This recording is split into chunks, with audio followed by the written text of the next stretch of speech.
been... Hello, it has been too long since my last stream because this week has been bullshit. Anyway, how is everybody doing?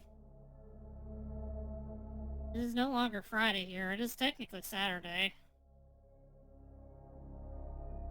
I'm gonna go ahead and join Marley's voice chat. She's not in there yet.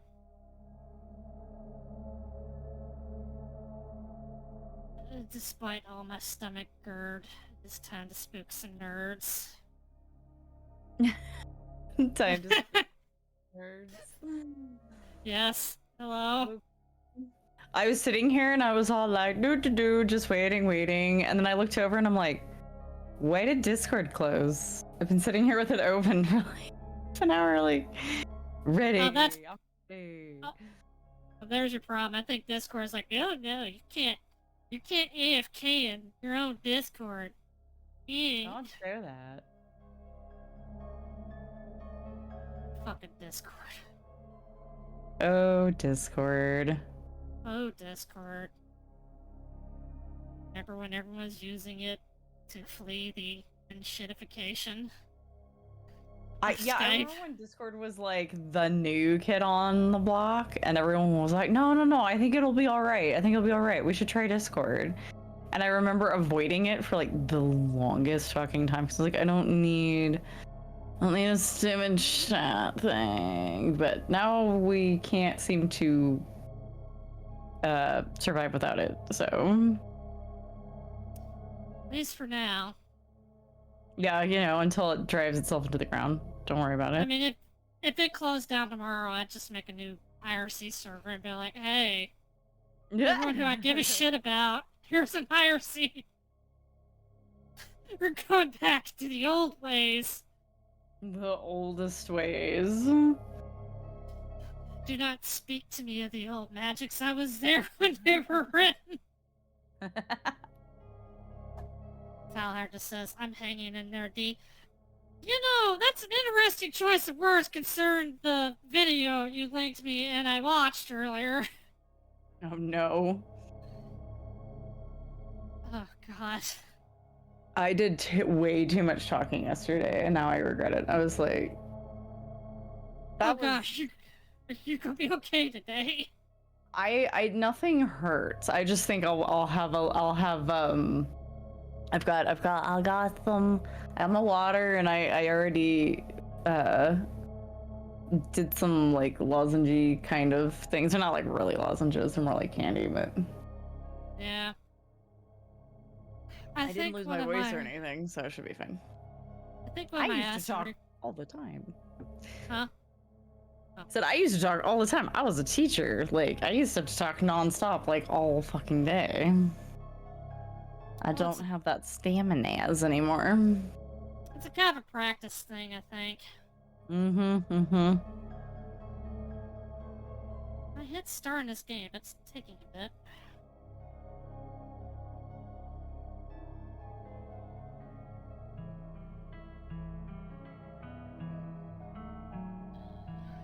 So, I take an acid reflux pill every day, and I think the one I took last night, I think it was a dud.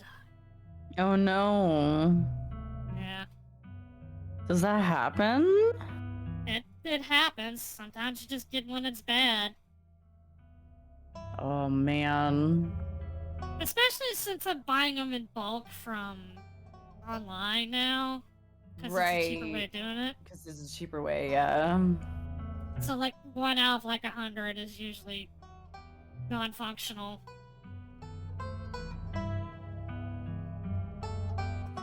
Okay, my game is launched. Is your game launched?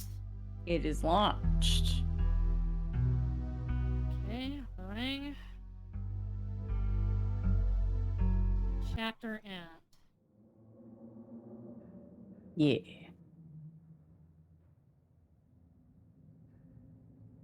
Okay, we'll run the recap. Let's do it.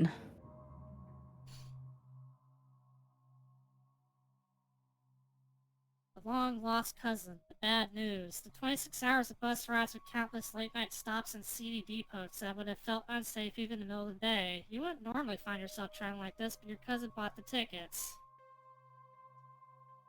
Oh, how in depth is this recap going? Well, we'll find out, won't we? The funeral of Perlane Scarlet, your cousin's mother and your aunt, seemed like something you shouldn't ignore, even considering your own late mother's rocky relationship with this side of the family. Okay, yeah, it's okay. Gonna cut. Okay, I was worried we was gonna have to relive the horror of Busman. Who is more terrifying? Who's more terrifying than the what's in the woods? Not the boiled peanuts. Not the boiled peanuts, man. Let's see. Welcome to our family's humble estate.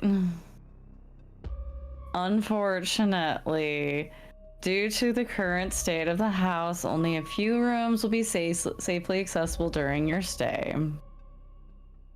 I wouldn't go wandering anywhere else if you value your limbs. The floors have been known to give out.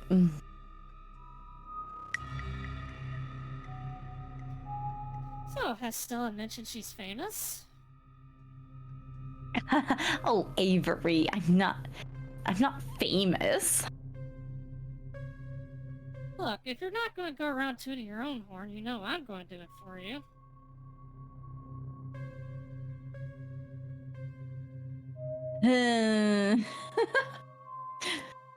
I'm a YouTuber. She hunts cryptids. Yeah. We certainly found something. Yeah, we certainly did. We found the flood from Halo. Oh, God. A single deer remains behind, staring down the beam of Stella's flashlight, while Gretchen whines and pulls at her harness. You'll eat those words when I come carrying a mountain lion corpse out of those woods at dawn.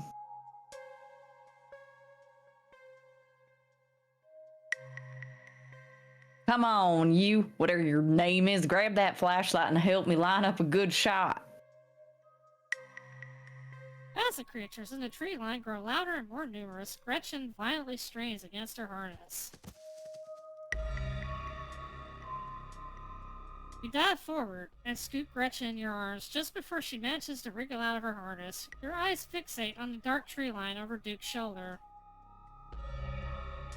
God damn it.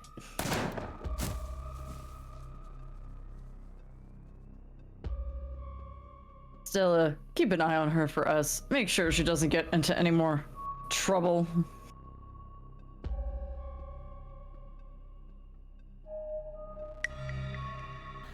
Come home. His name's Wayne. Wait, no. Wait, you gotta get all that ketchup off of you.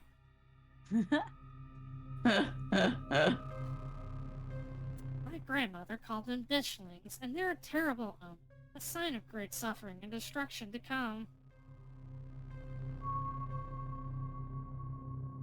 From the relative safety of your cousin's uncomfortable guest bed, the events of the past evening seem like something that happened to someone else, though you can still clearly picture the terror you felt in those moments. For now, you're safe, and you're warm. And we got an achievement for ending at the estate. Specifically, you don't have to end the chapter there. Oh yeah, I think the other option would be, I'm guessing you can stay at Sybil's and you can or Sybil's, yeah. I think both of them might be an option. All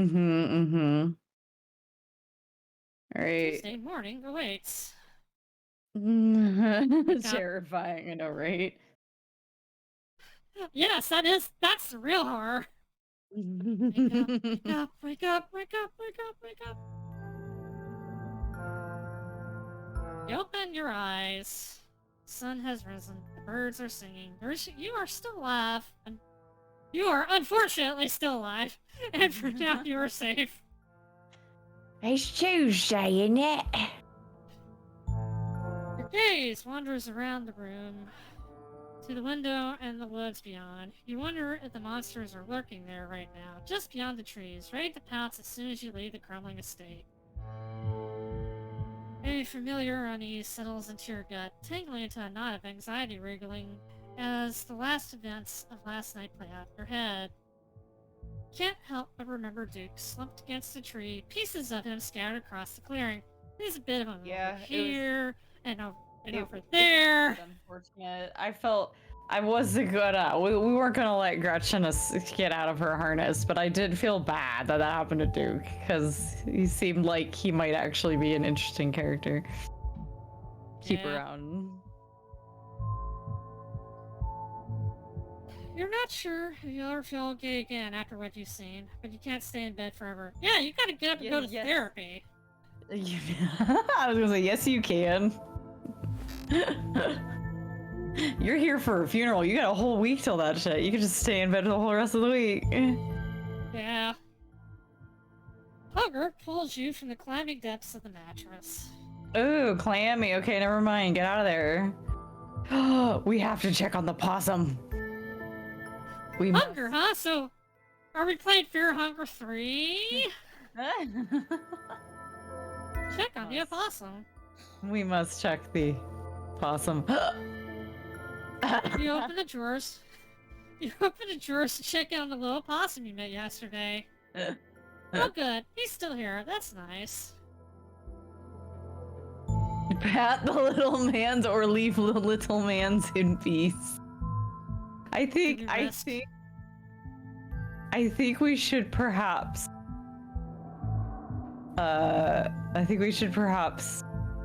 leave man in peace, because we haven't done anything to make the possum like us yet. We didn't give him that bread. Leave the little man in peace. Sorry. You decide to leave the little man in peace. Not that G. Look out the window. What's going on? You creep towards the window. Careful not to be seen by whatever might be lurking in the garden. Oh. For a second, you thought you saw movement. It could have been an animal. It could have been something else. Whatever it was, it's gone now. Yeah, I saw something move. Maybe you'll head out there and investigate after you finish waking up. Poke around the closet. Great, the doll didn't move during the night. You don't know that. That's good. That's good. Maybe it isn't haunted after all, though after everything you went through yesterday, that's hardly a consolation.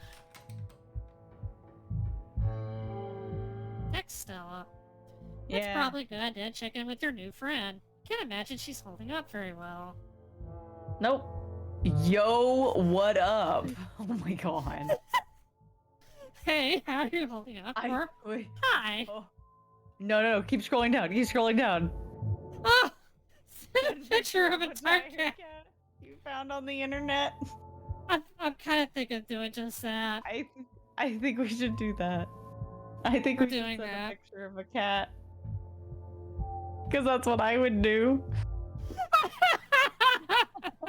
It's that cat. It might take her a minute to get back to you. In the meantime, let's dress and head down to the kitchen. Oh dear. Frou. We're back in the kitchen. Frou eyes you from her favorite spot on the counter. Look, I'm not gonna lie. I'm very tempted to when we beat this, like, to do another run of this game on my own and use talk to animals as one of my skills, because I'm like, I want to talk to Gretchen. I want to talk to this possum. I want to talk to Frou. I want to know what's up. Excuse me, ma'am, but may I pet you?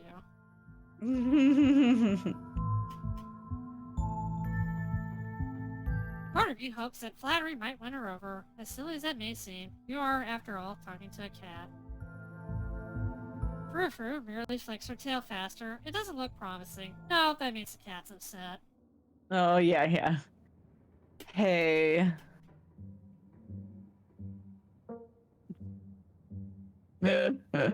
Did you know the police called me this morning?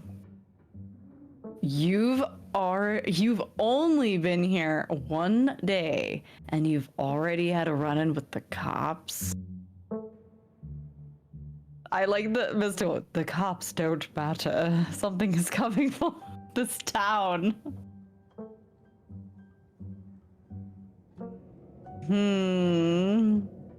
There's a lot of options here. Explore and non-explore. There's a lot of options here. Some of these are just straight up avoiding the question. It's true. I feel like the most straightforward option is probably the best, so asking her about Duke. Yeah, just be like, did they actually say that they went to get him? Because we were concerned about that. Did the cops say anything about Duke? Did they find the body? Body? They didn't say anything about a body, but apparently he never went home last night. And they had quite a few questions about you, Delilah. And before you ask, don't worry, I told them that you're an upstanding citizen. We should say thanks for having our back. We should say thank you. She didn't have to have our back. Yeah, I'm thinking that. I'm just looking at the other options real quick.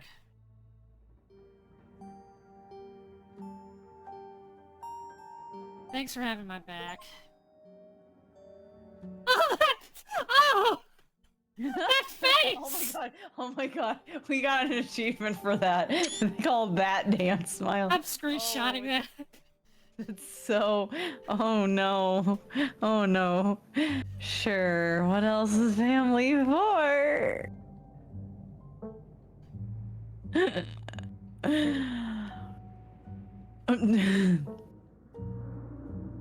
feel like just saying I'm sorry. Yeah, I feel like, because none of the other options all seem a little weird. They're a little weird. She's not gonna be able to I know do there are anything. explore options, but I don't think they're gonna open anything with her right now. Maybe later, but... Yeah. Yeah. I'm sorry. Good. I've gotta get to work. I like all the bold text. Yeah. Tabitha's is talking right now. Oh, she's inflicted curfew on us. Oh yeah, but listen, you'd better stay out of trouble today. I want you home by sunset. I don't want to hear complaints. Just do what I ask, and we won't have any more problems. To be fair, that's a reasonable precaution when you're living out in the fucking country. Yeah, I would say yeah.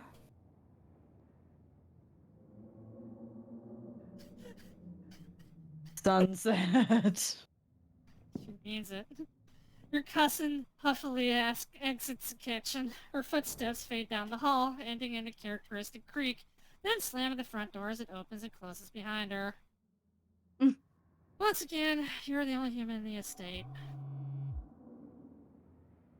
A text from Stella. Stella has sent you an image.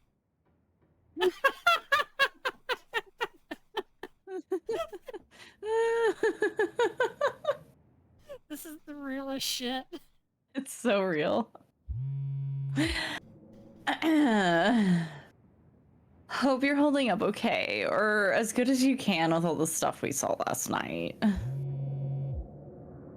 I was up most of the night on cryptid forums. No real answers yet. I'm at the library now, if you want to join. I have scones. Scones. Let's say we'll be there in a bit, because we want to check out what's in the garden first. Yeah. Yeah. I'll be there in a bit, still waking up. And that's that. Time to start your day. I don't think we're gonna make a sandwich because we're being offered scones. Yeah, let's skip the sandwich this time and investigate that garden. As your eyes wander to the garden door, you shudder, remembering the brief glimpse of something you saw from your upstairs window. Let's go check it out! Let's go stumbling into it like a typical horror protagonist. It was probably just a coon, but the uncertainty of what you saw gnaws at you and compels you to investigate, if only to prove that it was nothing. At the very least, you don't see anything now. Investigate further. You wander further into the garden, trying to pinpoint the spot where that thing had been lurking, if indeed there had been a thing to begin with. Yeah, let's take it all in. The garden is peaceful, but undeniably eerie. Here, more than anywhere else, you're surrounded by the ghost of what this place used to be.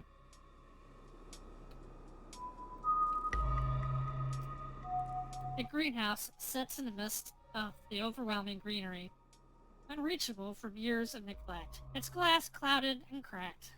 Statues reach out from within seas of weeds as if begging to be rescued. And most strikingly, behind a pair of rust-melt gates at the very peak of the mountain, sits a graveyard.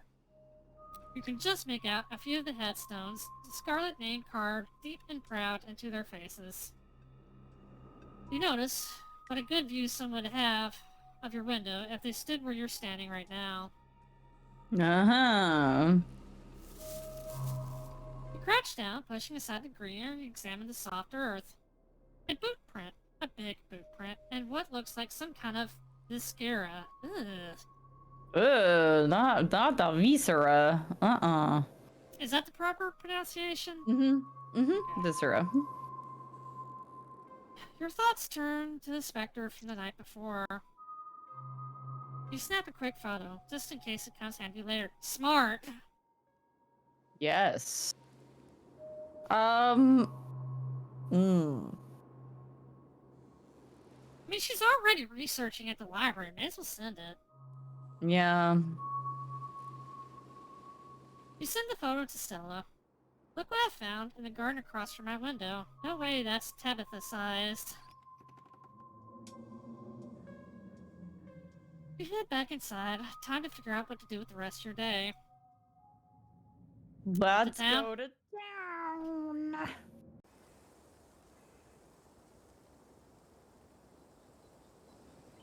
The walk back to town is much less pleasant today than it was yesterday. When you didn't yet know that the woods were full of monsters and strange men who knew your name. You stare anxiously into the darkness between the trees, searching for any signs of movement, but the woods are still, at least for now. The autumn-tinged mountains sprawling for miles in every direction now feel less like beautiful scenery and more like walls of a cage. Despite all my rage, I'm a nerd in a cage! Your phone buzzes in your pocket. Jeez, that's creepy. All the more reason to come to the library. Look who I found at the library. She said she was up all night thinking about the video, adding you to a group text. Time to send memes that she hates. I'm only here because it's quieter than the store, or I was, lol, and I'm trying to figure out what that animal could be. I don't buy into this harbinger of doom stuff. We know what animals they are. They're ditchlings, and they are harbingers of doom. Sounds like they're having fun. Oh my gosh, oh my gosh, oh my gosh, oh my gosh, oh my gosh. There's, oh, all these options. Yeah.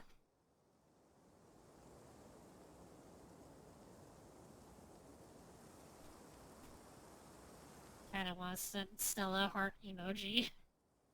Send heart emoji. In the group text, so why not? You send a heart emoji and put your phone away. Almost back to town.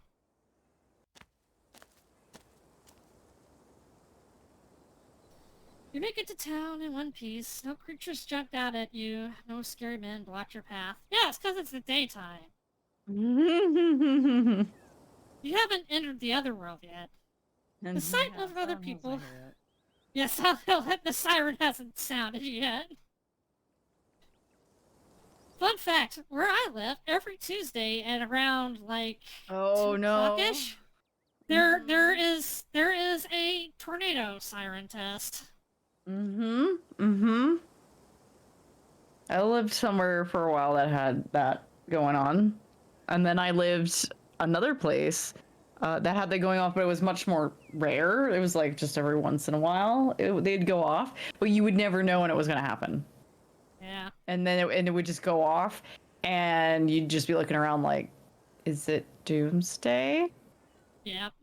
Because it'd be like completely clear, like you had no like heads up that it was happening. You'd just be looking around like, should I be worried? I think ours actually do sound like the Silent Hill alarms too, because they are like old air raid alarms. Proper air, yeah. No, the ones in the second place was the ones in Ohio specifically were like, no, those are old air raid sirens that they have been that were installed for whatever reason back in the day.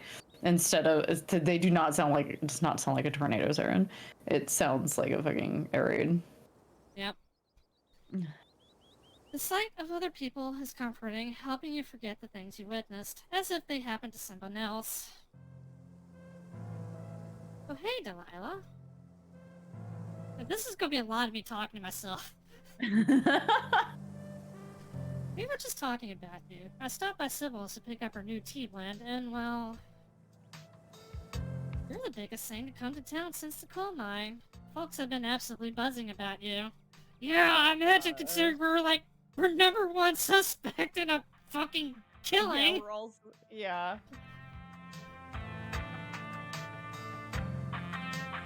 You went out with Stella last night, right? Did something happen out there? She barely even waved when she walked by. Oh. I mean, Sybil knows what's up. My instinct is he seems cool, so we could probably tell him, but also saying we're traumatized and not ready to talk about would also be valid. Yeah, I think that might be, I think this guy's our friend. I think he's gonna be our friend, but maybe being like honest, just being like, bro, I don't want to talk about it.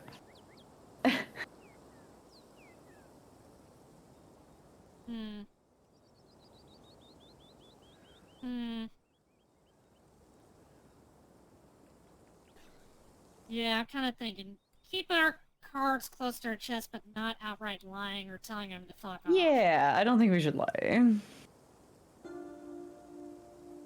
What happened last night was traumatizing. I don't think I'm ready to talk about it yet. Okay, I get it. Sounds like you've been shaken up pretty bad. I'll tell you what, I'm on break for the next half hour. Why don't you swing by the diner if you want to decompress? Winnie can fix you some of Sybil's new blend. Maybe it'll calm you down a bit. I think you'll like today's mix. It's chaga and lemon balm. Should help ease your stress and tension. And if you feel like talking, I'll be all ears. But no pressure. Anyways, it's up to you. See you around, Delilah. See ya, Sybil. Take care now, Avery. I see you're a private person. I can respect that. That achievement. Achievement. That achievement. Did you see it? I did. Very well. Keep your secrets. The Frodo face on it. Yeah. Thanks for the Frodo face. I love this game. Oh man. It's like everything I love from a Japanese visual novel, but none of the grossness. I know, right? Ah, man. I hope one day, when I get fucking old, I'm as sageful as this lady. I know, right? I see. You're private. Oh, I respect it. You never know how someone might respond to hearing the truth of what you encountered last night. Yeah? Yeah. I'd better get back to it myself. I'm glad I was able to catch you this morning, if only to see how you were holding up. Please don't hesitate to stop by if I could be of any help. Lady, we saw your aura, and your aura is like a fucking Dragon Ball Z character. Her mystical vision, she's just thrown off that venting aura. Uh-huh. The mystical option would actually work here because she'd understand what we're talking about. Yeah. We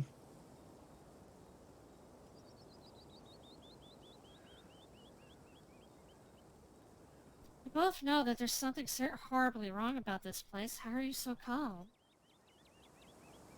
Don't mistake my calm demeanor for complacency. We all have our parts to play in this. I trust that you and Stella have what it takes to get to the bottom of things. I'm so sorry to cut our conversation short, but I've got things that need tending to. Stay safe, and God bless. She does kind of have auntie vibes, it's true. Mm-hmm. Okay. Huh? I was just saying, oh, okay, when I saw the next thing pop up. Well, You wanna go by the diner or the general store? no one's manning the general store right now. Yeah, exactly. Who's manning it if Kanika's not there? Or we can head straight to the library. Do you want to find out?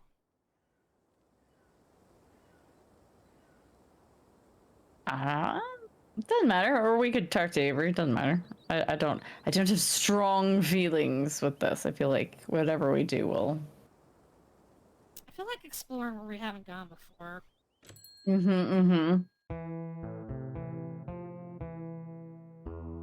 This is the first time I've seen the general store in light of day. Huh? There they are. Look at that kid. What are those?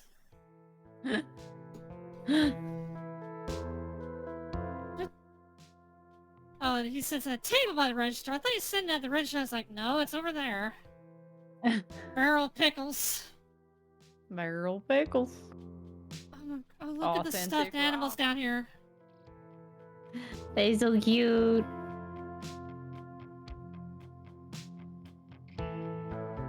Look, you can just tell him to leave town.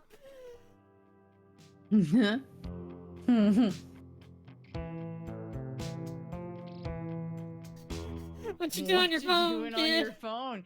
You got games on your phone.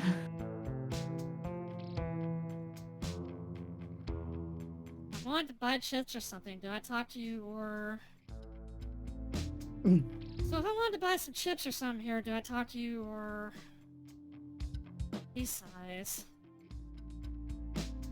Yeah, I guess. Kanika decided to skip work today, so of course whatever plans I had didn't matter.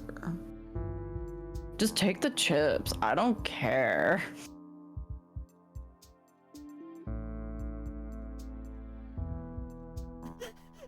Just still...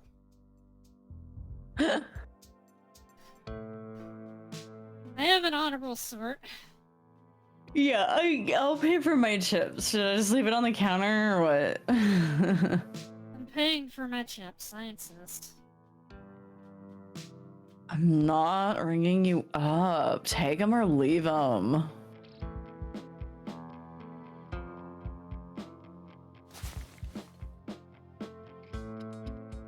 Grab a bag of salt vinegar chips from a nearby shelf. It will sustain you in the coming days.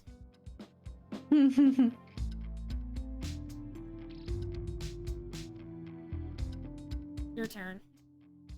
Oh, cool. Do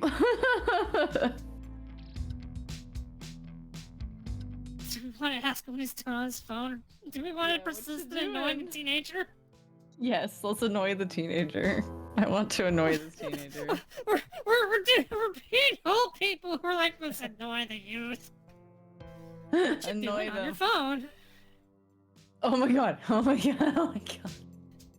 Games, you probably haven't heard of them.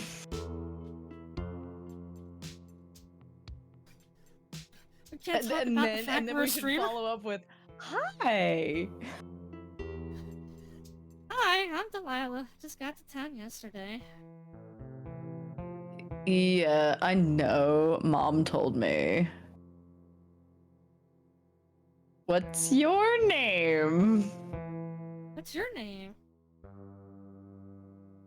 Miles. How do you do, fellow kid? See you, Miles. Bye, Miles. Miles doesn't respond as you turn and leave the general store. Bye! Oh my god, I stole.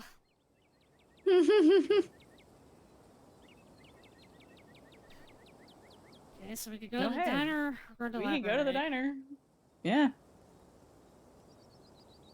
Might as well explore. Head toward the diner. The diner is a little quiet today, but the air is still heavy with the tantalizing smell of breakfast. Warn the patrons of the danger. Doom! Doom and danger! Oh, we'll die! I hope Miles is a cork. Let's just talk to Avery. Or just leave. Walk in, see these guys, and just be like, Bye. You slide into the booth across from Avery. Hey there, stranger. Before you can exchange words, Winnie sidles up with a fresh mug of tea in hand.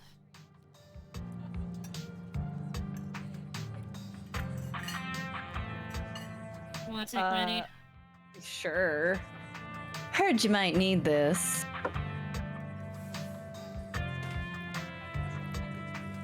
The answer to 29 down is oink, by the way.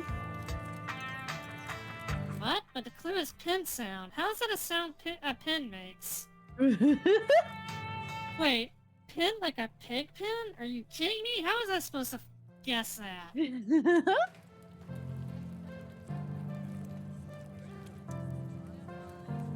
Sorry, my thing just like just freaked out. Hang on. I'll check it on the stream. I don't know why you even bother with those things if they're just gonna frustrate you. It's just something to do to fill the time, but maybe I should switch to this Sudoku.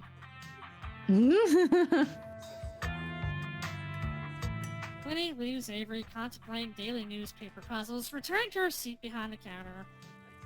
So, thanks for telling me about last night. If you want to really get into the grisly details, you can tell me. I won't judge.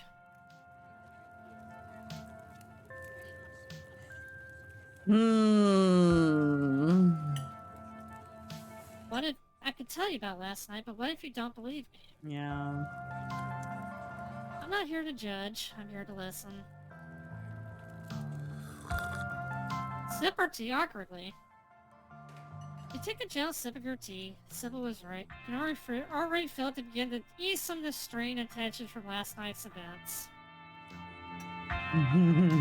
Oh. Not a lot of folks take the chaga so quickly. It's a fungus that grows on birch trees around here. It's supposed to be super healthy, but it definitely makes for a challenging drink. Color me impressed.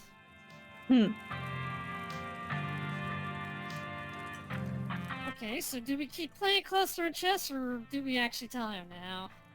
I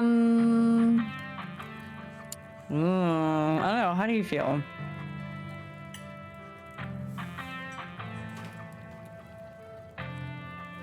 He seems trustworthy, I think.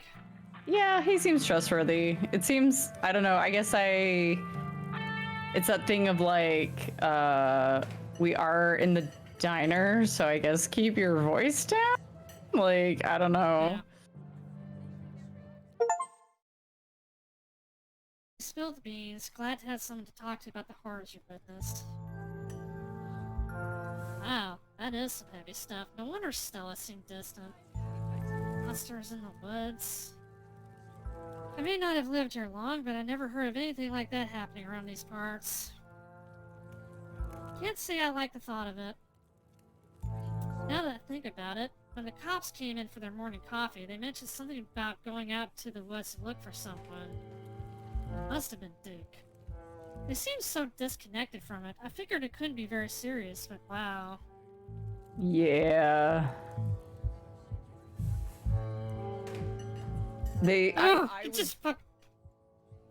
Small cause not knowing how to do the job sounds about right. I mean, as true as that is, I do think it's a little weird that they are so like immediately just like, you there, person we've never seen before. It must have been you. You did something. It's like, what?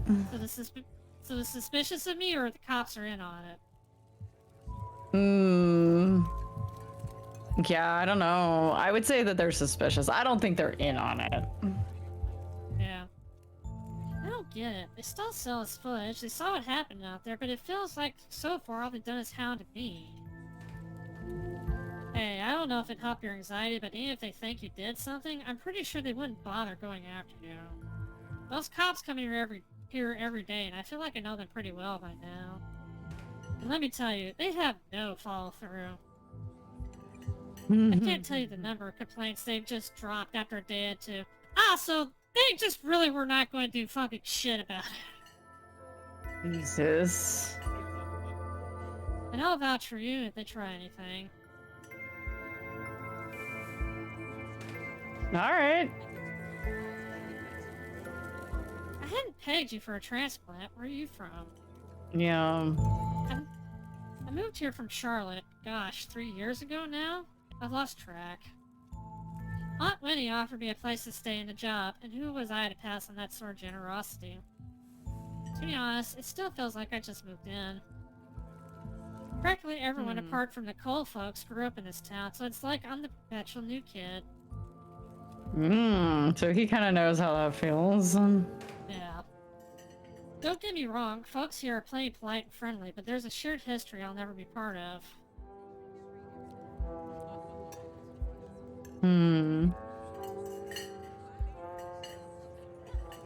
Why'd you leave Charlotte, if you don't mind me asking? Yeah. That's cool. I was having some issues with my folks about my education, which, wasn't great. Especially since I was still stuck under their roof. When my aunt heard about it, she offered me a job and a place to stay, and the rest is history. Maybe you're more at home here than you think. Stella really talked up your party yesterday. I don't think she'd have done that if she didn't think you were really part of the town. You'll never be part of the Pillsbury Toadman murder cult.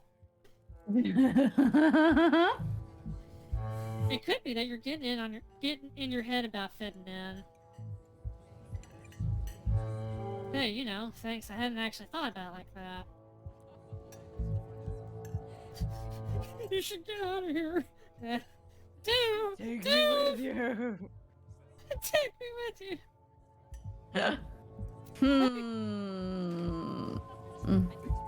Let me know if you happen to cross any leads. Or in a case, but I hardly know where to start. Definitely. Oh man, it looks like my shift is starting. Hopefully the Chagas had a chance to start working its magic. The diner is where it comes to gossip, so I hear a lot about what goes around here. I'll let you know if anyone mentions these monsters, or anything else strange or unusual. Avery slips out of the booth, giving a friendly halfway before disappearing into the back. You leave the diner, ready to continue your day. I'm almost caught back up. I did something goofy, and I like went to save, and I like loaded my things. So. Oh no! It worked out that you had to do all that talking because I've just been catching up. I'm almost there. Hang on. Well, I'll let you catch up because why'd you let my mouth is turned to cotton.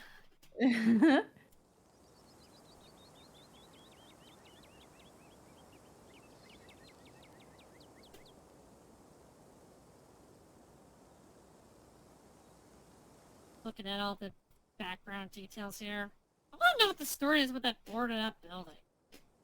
Yeah, which one? Yeah, what is that exactly? All right. Woohoo! Okay, I'm all caught up. Yay. Head to the library. Look at Stella and the dog over there. Heck yeah, look at that pupper. Also, what is this painting? I was looking just at that. What is that painting? Okay, I don't think they're condemning a man to death there. I don't think. Yeah, I They're taking him away from the fire. Yeah, they're taking him away from the fire, so like, yeah, I don't know. Cat, there's a cat. There is a cat. Reading adventure. You enter the former town hall. But what must have been a stately foyer has since been converted into rows of shelves. Many rooms and offices long ago gave way to assorted reference collections and reading areas. Oh, hey, you made it. I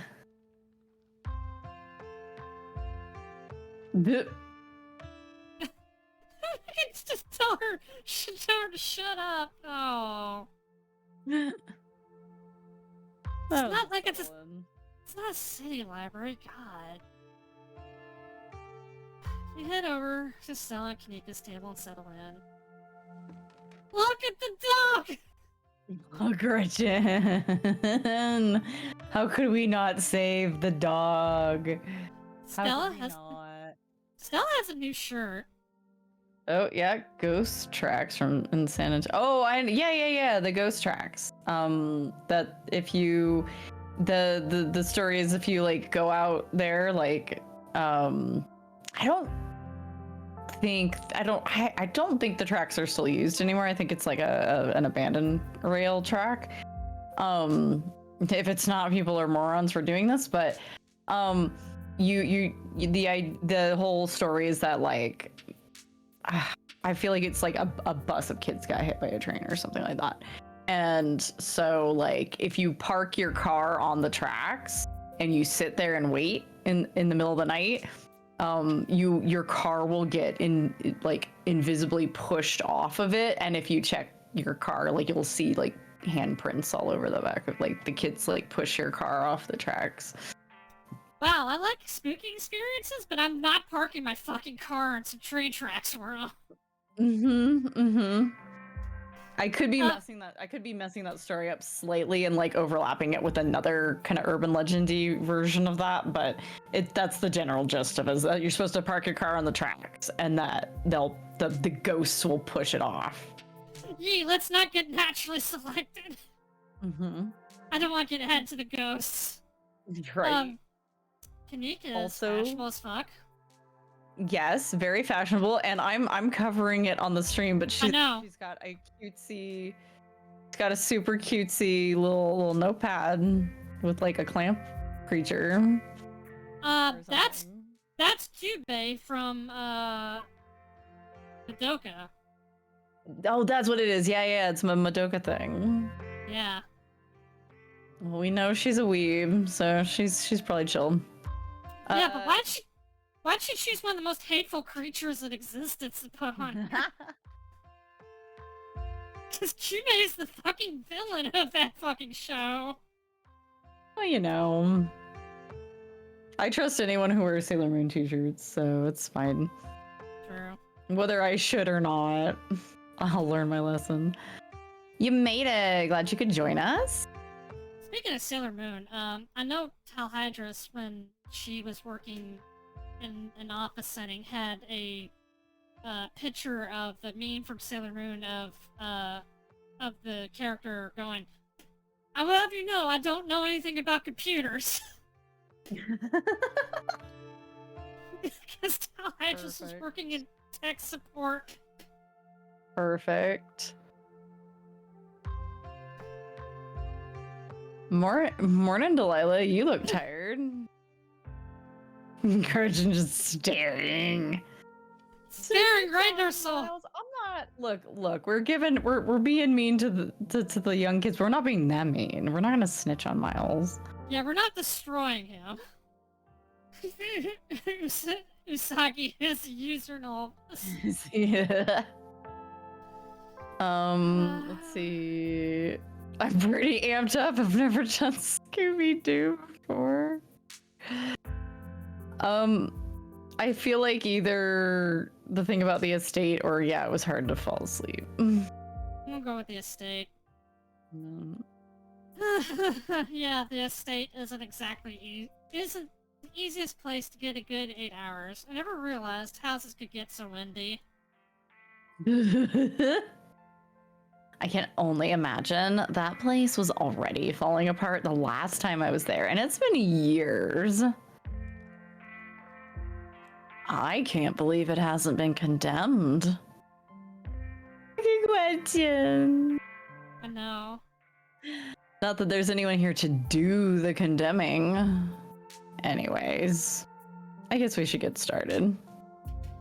Tahydra says, IT taught me one thing over all others. Never think you're above making some stupid-ass mistake. It happens to brilliant people all the time.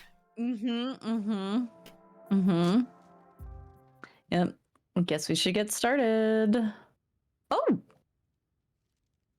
Before I forget, we've got to talk about that photo you sent me this morning. I forgot about that. Kanika, check this out. Marley found it in Tabby's garden this morning, right in line of sight of her room. We're all about 30 minutes from screaming and smashing our computers. Yeah. Screaming, yes. Smashing I left behind my teen years. Yeah, I tried to leave that behind. You break one too many Xbox controllers and you realize how much they fucking cost. Well, no, so like, yeah, I've always managed to like not completely bust anything, but I remember like I recently saw like somebody who it was like a fighting game guy who like he got so mad, and you see him as he like winds up to like throw his controller, but then there's like this moment of like he catches himself and the throw still happens, but he throws it on the bed. Yeah. Like he gets the soft landing and he's like, I need a minute, and like just walks off into the other room. I admit I did that same exact thing when I was playing Armored Core 6. I took my fucking controller and I chucked it at the bed. Yeah. That game did some shit that pissed me the fuck off.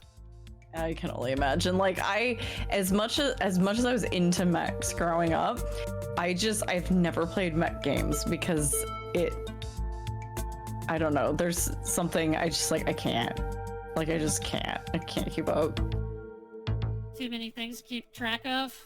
Yeah, maybe, or maybe it's just like, it's kind of how like I always liked little Starfighter games and stuff as well, but the moment that the missions ramped up, I was like, no, I just want to fly around in my spaceship. That's fair. I imagine you also, I think we've also spoken before, and like, you appreciate strategy, but like, strategy is also too much. Yeah, like I like an RTS kind of thing. I liked, if I'm gonna play one of those, we're playing it on Ultra Baby Mega Beginner Easy mode. Because like I cannot even just if there is anything below easy, I will take it, because I don't want to spend an hour doing a fight that then I'm like, oh, I just lost anyway because I didn't do something 40 minutes ago that I should have done. Like, I can't. Meanwhile, I'm having a Vietnam style flashback to back when I used to do ranked of Command & Conquer 3. Oh, sweet lord, no. I got the gold rank, and then I realized that keeping rank in that game was more work than it was worth. Yeah. What in the world is that liquid around it? It looks like pus. Yeah, it certainly did look like pus. So because I had to like mash back through everything, I got a better look at the thing that was in the woods, and it was like a guy with like a sheet over his head. Yep. I think it's the same dude from last night that had a sheet over his head. Yeah, do you think... Yeah, Wayne. Do you think it's Wayne?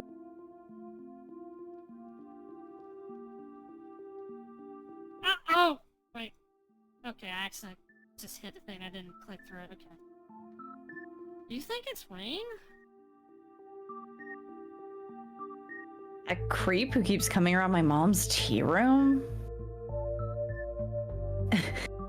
He snuck up on us last night and called out Delilah by name, and those boot prints match up with the mining getup. Whoa. Apparently I missed a lot last night, huh? I wonder if there's any connection between that guy and what happened in the woods last night. Yeah, the music in this location does rule. Yeah, it's... This is definitely like knowledge, research, Yeah. learning. Ooh. Scooby-Doo. Yeah. Like what? I mean, I don't have anything specific, but we do have that whole prophecy of impending doom angle to explore, and this photo is weird. Can't stop thinking about those splatters on the ground. If he's sick, maybe it's from the creatures you encountered. If you got splatters that big, you need to go to the ER. Yeah, for real. Hey there, strangers. And literal stranger. His face. Hey, I'm Delilah, Tabitha's cousin. I'm in town for the funeral. Oh, I should have known you were Scarlet. You look so much like Vivian. Not that I knew her very well. I was still a little kid when she left. I keep accidentally hitting my right click button because of my twitchy fingers. But that Scarlet resemblance, it's, strong. Yes, the Scarlet resemblance, we're like tired and drained and all our soul is gone.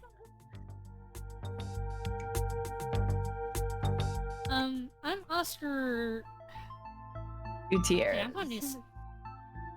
Gutierrez? Gutierrez. Gutierrez. Yeah, Chief Librarian.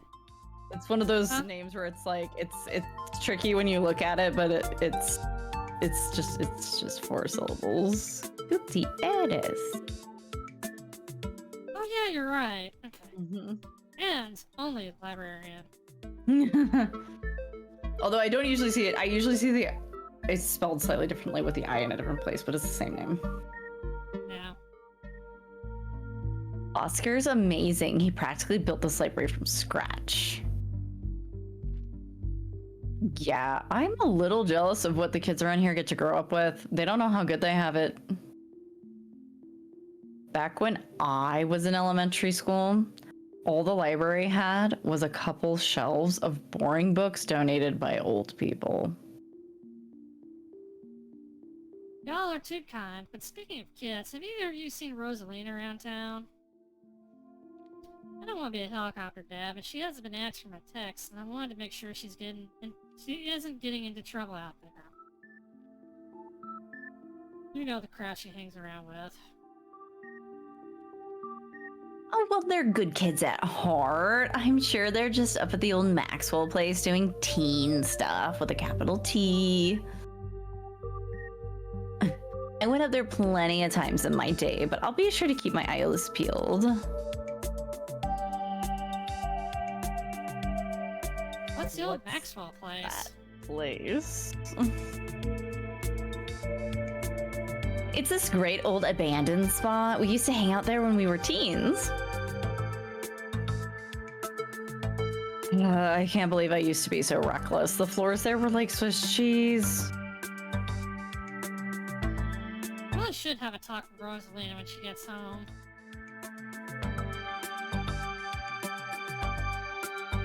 I really like that teens and mischief are capitalized.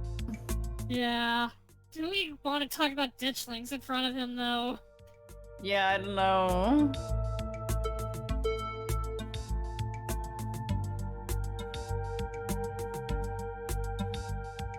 Say nothing?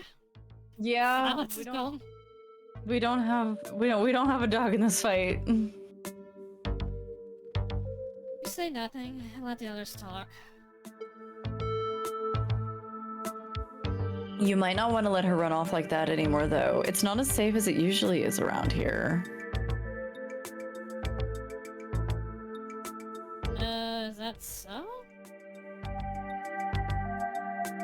Nika's right. There's some weird stuff going on out in the woods. That's actually why we came here today. Have you ever heard of creatures called ditchlings? They're a type of cryptid that shows up around places on the brink of disaster. They kind of look like if the Pillsbury Doughboy was a creepypasta. Kanika's mom told us about him last night after seeing some footage we got in the woods.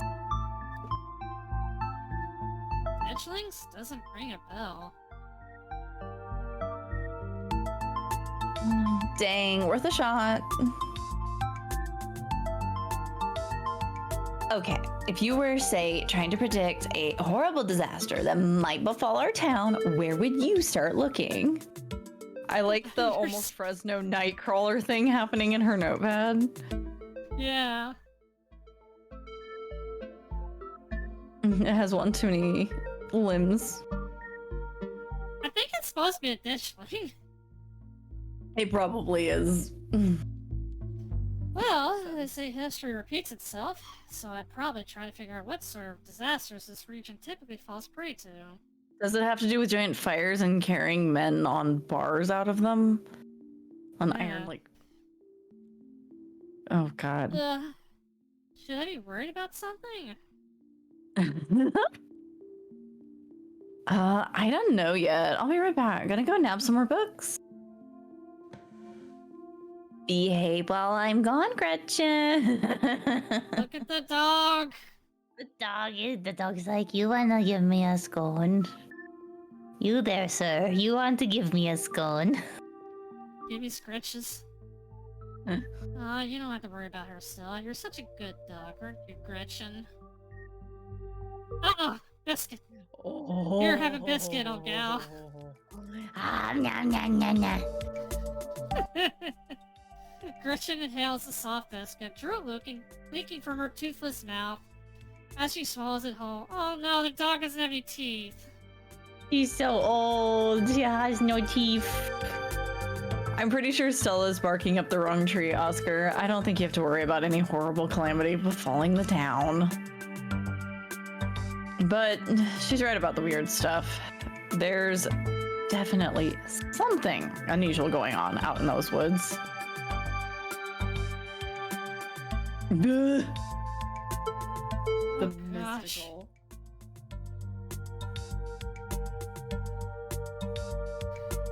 Man's already dead. Oh, jeez. I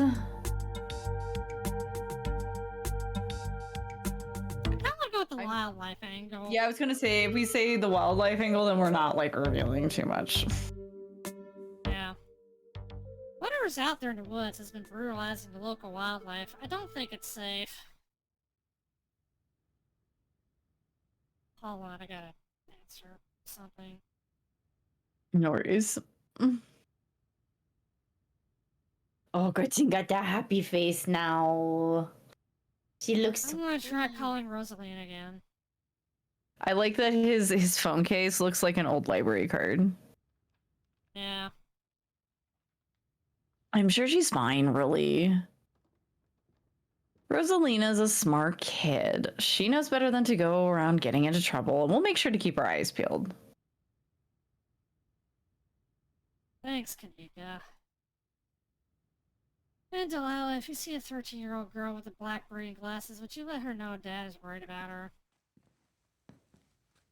Oscar anxiously wanders off, phone in hand. You got it. Got him. Just grabbed a whole mess of local history books.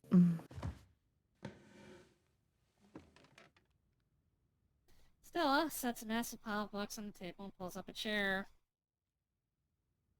All right. This is going to be so much faster with the two of you here to help out. Got our snacks, got our source documents. Let's get this research party started.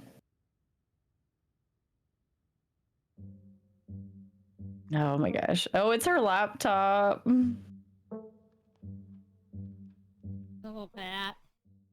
Mm-hmm. Reading awaits.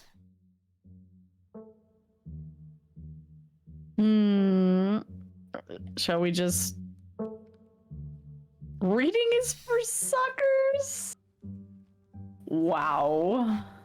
So if we had taken like the strongman option earlier when we made our character, we could totally just roleplay a complete himbo/bimbo. You absolutely could do that. I mean, let's just learn about the coal mines. Flip through Veins of Scarlet, a history about the coal mines. Forced into retirement at age 50 due to a war injury from his time in the Indian Wars. Oof. Exasperated by a short stint serving as a captain in the Confederacy. Oof! Oh God. Shit, our fucking bloodline We are is in North tainted. Carolina after all. Silas Scarlet also lost. Yeah. Also lost his eldest two sons to that bloodiest of wars, leaving his third eldest son, Andrew Jackson Scarlet, really? to take charge of the mine. Under his leadership, the mine prospered, undoubtedly in part to the growth of the railroad industry. Managed to evade the coal union. Oh gosh! Managed to evade the coal union for decades, making them. That's 3 yikes. That's 3 yikes. Strike! Our family is out! We are cursed! That's why all this shit is happening! We've got so many ghosts out for our blood! So true. You gotta build a Winchester house so the ghosts can't get you. We did build a Winchester house and then we went and let it go to shit. Now they're all out. Managing to evade the coal union for decades, making it one of the most profitable mines in the country. Andrew Scarlet built the surrounding town into what it is today, with expensive stone buildings, a bustling main street, and overseeing it all, the elegant Scarlet estate that was, until 1895, the largest and finest feat of architecture in the region. Culminating in the tragic collapse of 1918, it was found that Charles Shaw, the co-manager of the mine, had loosened security measures to increase production during World War I, resulting in a fatal collapse and the deaths of over 160 men and boys, some young as 10. Wow, that's a big bad. That's a big body count for a coal mine. That's a very high body count.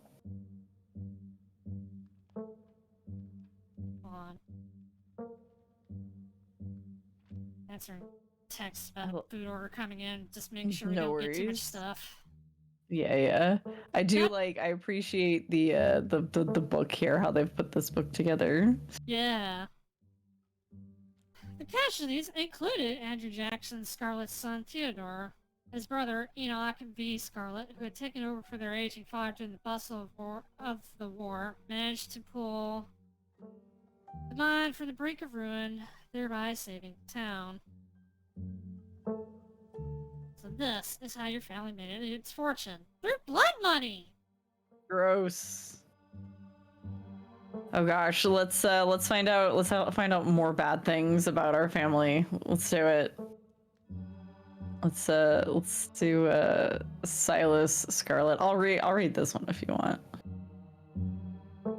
So you yeah, just don't over. yeah. All right, let's see here. Silas Everett Scarlet was born to Colonel Everett J. Scarlet in 1818, one of 12 siblings, lordy. He grew up in eastern North Carolina during a tumultuous time in the state's history, and not much is known about his life before he joined the army in 1836. He quickly rose to the ranks, in part due to his father's connections, but also due to a particular ruthlessness for which he received the nickname Bloody Silas Scarlet. Oof. The federal government granted the now Captain Silas a tract of bounty land in exchange for his service in the Indian War, and he settled into the hills of North Carolina in 1841. That land would become Scarlet Hollow.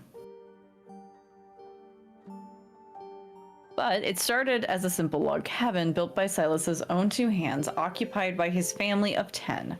Silas, his wife Mary Joseph Scarlet, and their 8 children. Sir, get your hands off of her!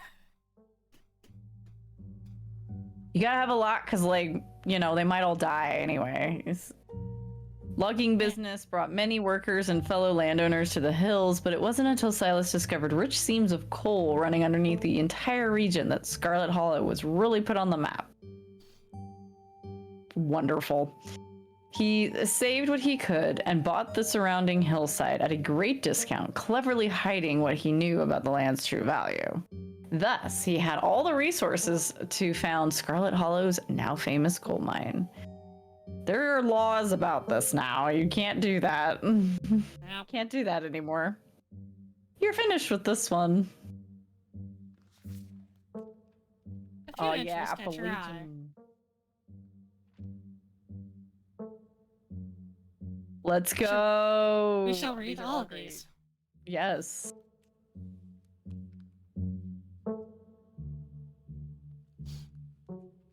Often linked to Cherokee legends, some cite the Wampus Cat as originating with the story of a woman who sought vengeance against a monstrous cat demon for driving her husband mad. She hunted it down, and by wearing a bobcat mask, tricked it into using its own vile magic on itself, freeing the people of the region from its evil. Others say the creature comes from the story of a woman who wore the pelt of a wild cat to witness forbidden hunting rites. The hunters of her village gathered to perform the rites, and she watched in secret from underneath the cat's pelt, but was soon discovered. For her indiscretion, she was fused with the pelt and transformed into a creature that was neither human nor cat, forced to wander the wilderness alone, feared by all.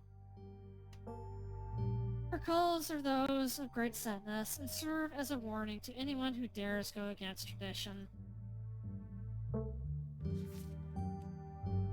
Oh yeah, I'll read Tommy Knockers. Ugh.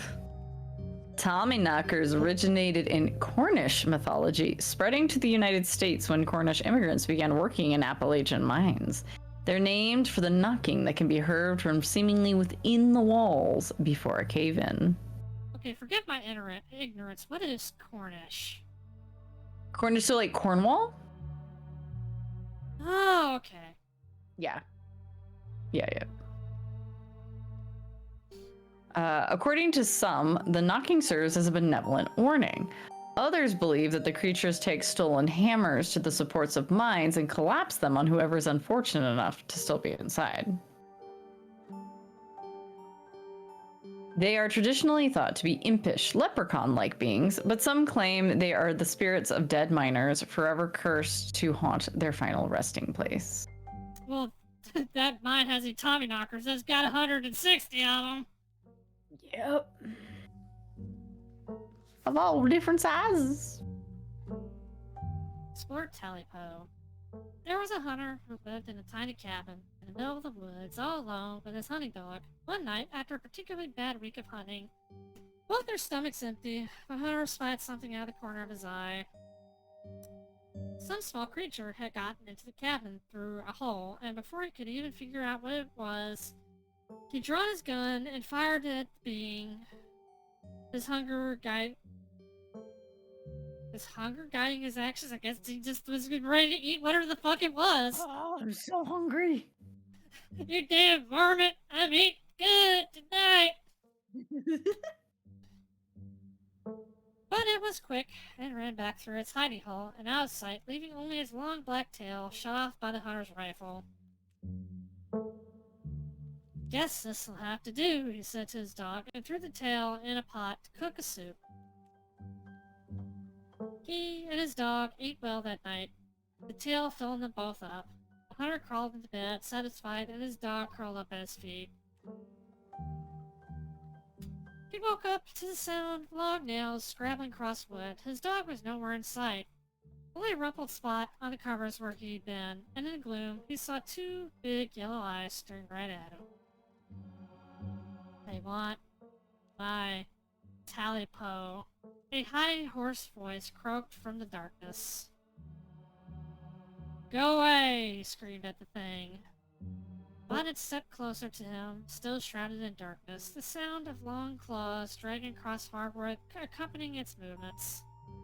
"I want my Talipo," the creature growled again. "Get my dog after you," the hunter squeaked, his voice catching in his throat with fear, but there was no dog to be seen.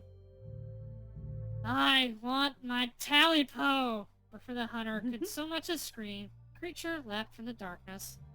Long claws stretched out toward the hunter. No one is sure what the creature did to him that night, but the next morning all that remained of the hunter, his dog, and his cabin was a chimney, standing alone in the woods. "We're done here." We're done. Oh, happy Gretchen waiting for us. Close the book, put it back. "I think I'm all done. Let's check in."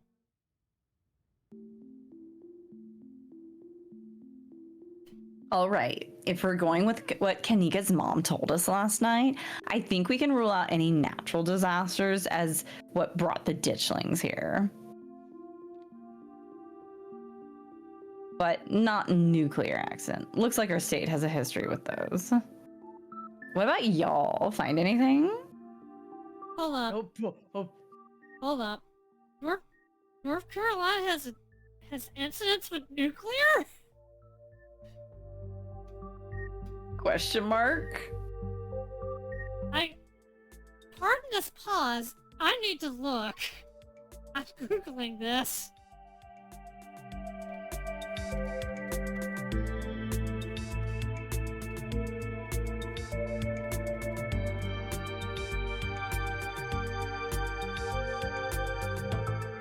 Oh my god. In 1961, Goldsboro, the 1961 Goldsboro B-52 crash was an accident that occurred near Goldsboro, North Carolina, United States on 24 January 1961. A Boeing B-52 Stratofortress carrying two 3.8 megaton Mark 39 nuclear bombs broke up in mid-air, dropping its nuclear payload in the process. Sweet lord. 5 crewmen successfully ejected and bailed out of the crash aircraft and landed successfully. Another ejected but did not survive, and 2 died in the crash.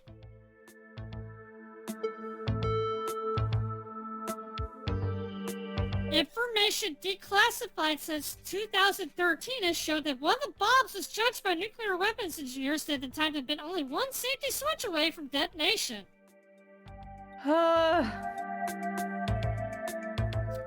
Okay. How do you think the future, our current present would have changed if we'd managed to accidentally nuke ourselves?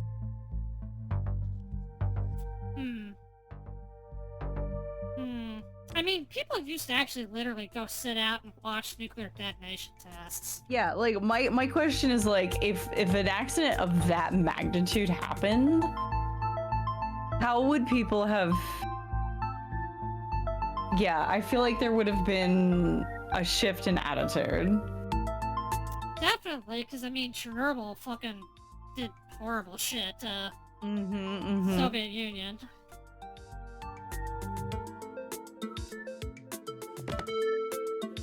Cat! Yep, that was what I was reacting to. I was like, no, cat! You must see cat. Before you can respond, a handsome black cat lays upon the table. Still, it quickly slams her book shut. Aw, hey, Pixel. You might want to close your book. He loves to rip up any paper he can find. Don't worry, little guy. I didn't forget your treats. Pixel immediately goes to town and Stella's treats. Sorry if Pixel's bothering Belle. Hopefully he hasn't gobbled up any of her books. Also, I'm gonna quickly save just in case. Yes. Make safe. Can't stand the thought that people might pay attention to anything that isn't him. I mean, it sounds like a typical cat, honestly. Why do you let a paper shredder freely wander to a library? Have you seen this little guy's face? How could I say no to that? Also, it's a cat. It's a cat. It's a cat. You can't stop it. You can't stop. Can't stop the cat. You decide to leave Pixel be. It's loafing! There we go. The loaf has been achieved. Cat curls up on the table, fast asleep. Alright, I better get back to shelving. Let me know if y'all need anything.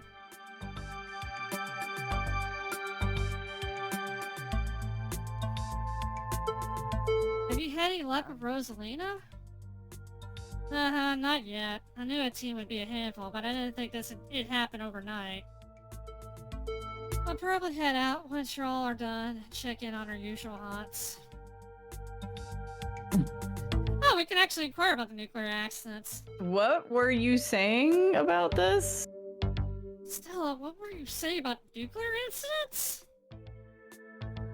Hey, Yeah, check it out. Look, you were talking about the Goldsboro thing, right? Yeah, here, it's literally what you just found. Yeah, apparently in the 60s, a B-52 carrying a live warhead broke up in midair and dropped a couple bombs.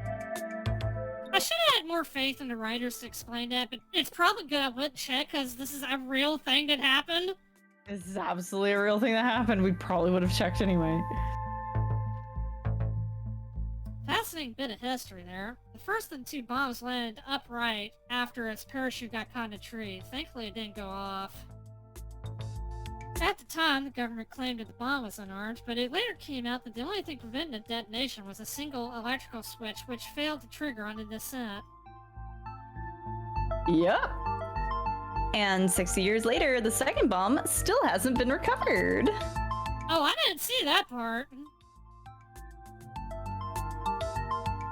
Hey Marley, you want to go look for a nuclear bomb? No. Right, its conventional explosive disintegrated in mid-air, but most of the nuclear material was made uncoverable by flooding. If I remember correctly, they just buried it and sealed it up. Of course they would. The Duke made the ditchlings! The Duke made the ditchlings. I don't think the nuclear bombs is part of our skill set. No, No, that's a twist I hadn't seen coming. Scarlet Hollow, Broken Arrow.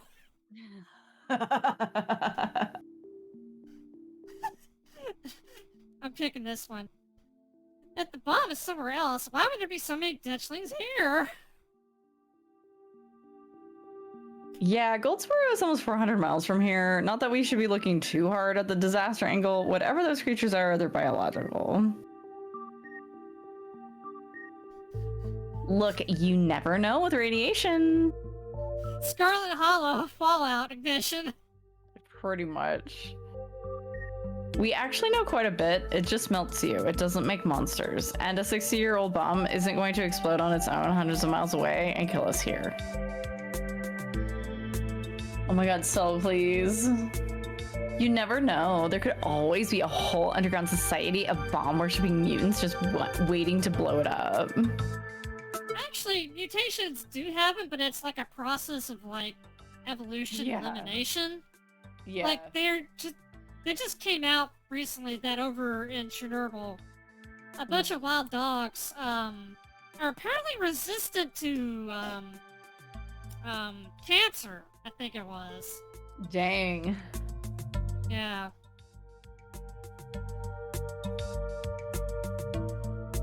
I've missed this.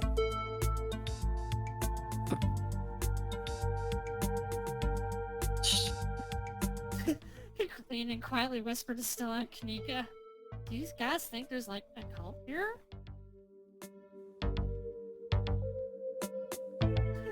Ditchlings are actually nudists.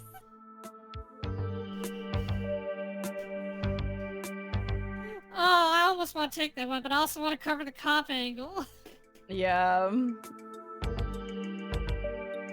gonna go with the news, because I think the cops are just being useless. Yeah. Maybe the Dutchlings are actually nudists to some kind of weird ritual. Har har, very funny. You were there with me last night, Delilah. You know as well as I do that whatever we saw, it wasn't human. All right, I'll tell them about the books, I guess. I kind of want to ask about Wayne first. Yeah, sure. Do you think Wayne factors in any of this? I honestly wouldn't be shocked. There's something seriously wrong with him. Like, I can viscerally feel it in my guts. Maybe he's sick. Maybe it has something to do with what you saw in the woods. I don't know. Scribble, scribble. I'd buy it.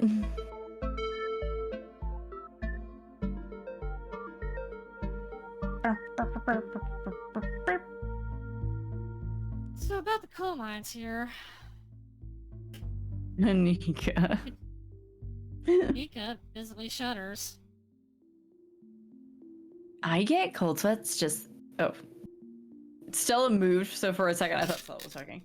I get cold sweats just thinking about being in a place like that. I feel for the guys who work up there. I could never. Well, I'm pouring myself a drink.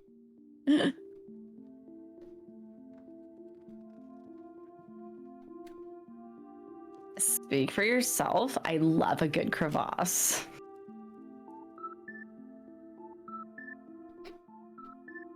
That could almost be a euphemism. Yeah, it could. I feel like it's better to, like, yeah, we know union busting mine, poor workers, yeah. What happened after the collapse, though? We didn't actually read anything about, like, what happened after, other than it was like, okay, the guy that was left over, like, took over and kept everything from going under. Yeah. What happened after the mine collapse? The book just kind of glosses over that. There was a union for a little bit, but it didn't last. There's not a whole lot written about the past century here. Yeah, the Scarlet Hollow mine isn't exactly the most ethically run business. I mean, no offense or anything. I'm sure Tabby runs the mines better than Charles Shaw did. Still hasn't let the union in, though. There's a reason she and I don't talk.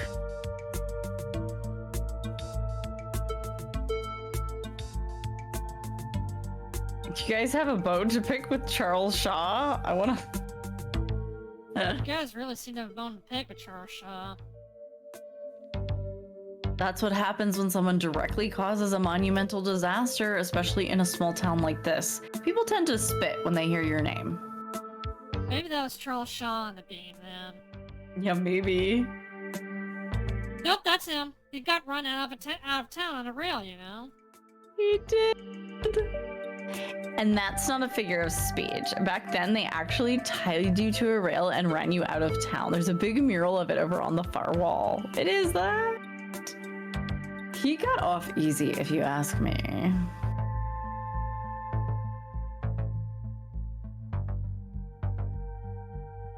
A union-busting mine collapse from poor working conditions. Color me shocked. Yeah, it's pretty awful.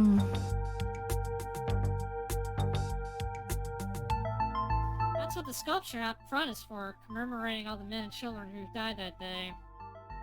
Fantastic. Every kid in Scarlet Hollow learns about the collapse of 1918. Our teachers love to emphasize how many children they had working down there, probably to try and show us how good we have it or whatever. Low bar, if you ask me. Yeah. You know, that could be what the ditchlings are warning us about. Another collapse. Writing it down on the list of potential disasters. Yeesh, Stella, that's morbid. And besides, it was all Charles Shaw's fault. The labor market is way more strict now. There's no way you could get away with the kind of safety cutbacks he pulled. I mean, you could, actually. Just saying. Y'all don't actually think the mine's about to collapse, right? No, I don't think so. Had me worried there for a second. I hate to give Tabitha any credit, but the mine is far safer now than it was back then. Still, what a horrible thought. You never know.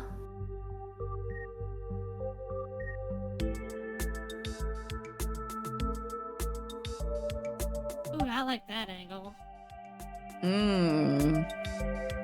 Yeah, I mean, could be something coming out of the mines. It's like... The current your town's looking at shitting on fire. What? There's something toxic in the mines poisoning the town. Wayne seems sick. Honestly, that sounds like one of the most plausible explanations we've had so far. But what about the ditchlings? I don't know. Maybe there's some sort of parasite down in the mines. Maybe it infected Wayne, and maybe Wayne infected the local wildlife. So Stella thinks it's supernatural. Kanika thinks it's John Carpenter's The Thing. Pretty much. Huh, yeah, that could work. Let's talk about...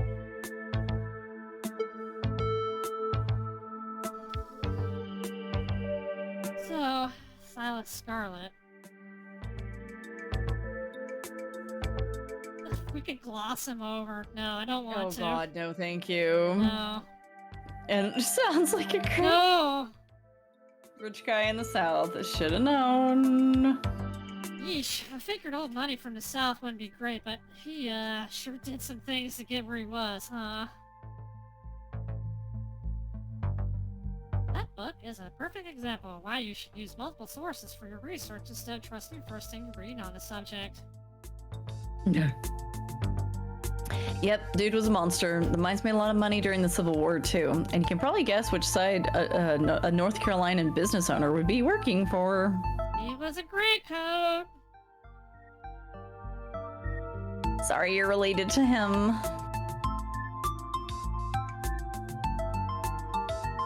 Ooh, there's a lot of good options here.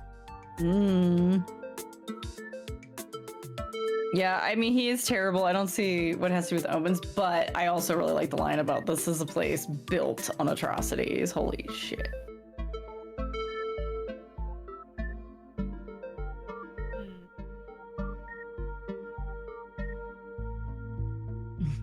No offense. Yeah.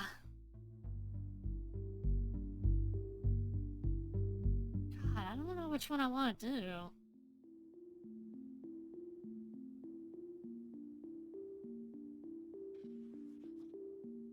I feel like the ditchlings here for retribution is the most straightforward. That or burial ground situations. Do you think the ditchlings here are here for retribution? That seems tenuous. Assuming Kanika's mom is right, they're here as an omen, not because they're gonna do something themselves. And I think we know how I feel on the matter. So Appalachian folk monsters.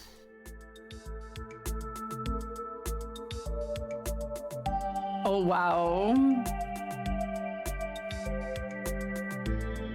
Do you think Wayne is a Tommy knocker? Maybe he's a ghost of a dead miner? There's something seriously wrong with the guy, and we should definitely look into it, but I don't think he's a ghost. Yeah, ghosts tend to be tied to a specific place, so maybe he's haunting the whole town. He's not a ghost because ghosts aren't real. I've also seen him, like, touch stuff.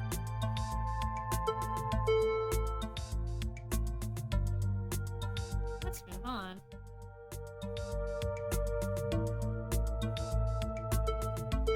What do y'all think? There's an awful lot of mine-related stuff in my notes. Maybe that should be our next stop. We can poke around, find out if anyone's seen anything weird. Just to clarify, you're suggesting we go to question some of the miners, right? We are not poking around unprepared in the actual mines, right? That's exactly what she's thinking. Right. Yeah, totally, 100%. I would never, we don't even have a reason to go down there. Good, let's keep it that way. You know how I feel about mines.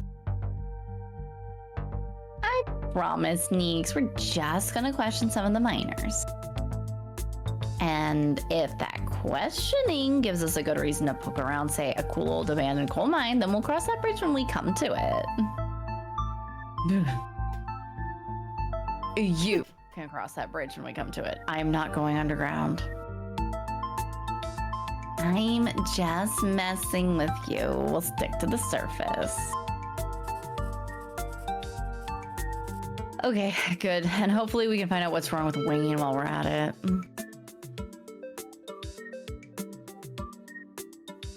Finally. The opportunity I've been looking for to get to know Tabitha. I know. I'm sure she's gonna love us poking around. Mm-hmm. I kinda honestly want to earnestly suggest she might help us out. Yeah, maybe.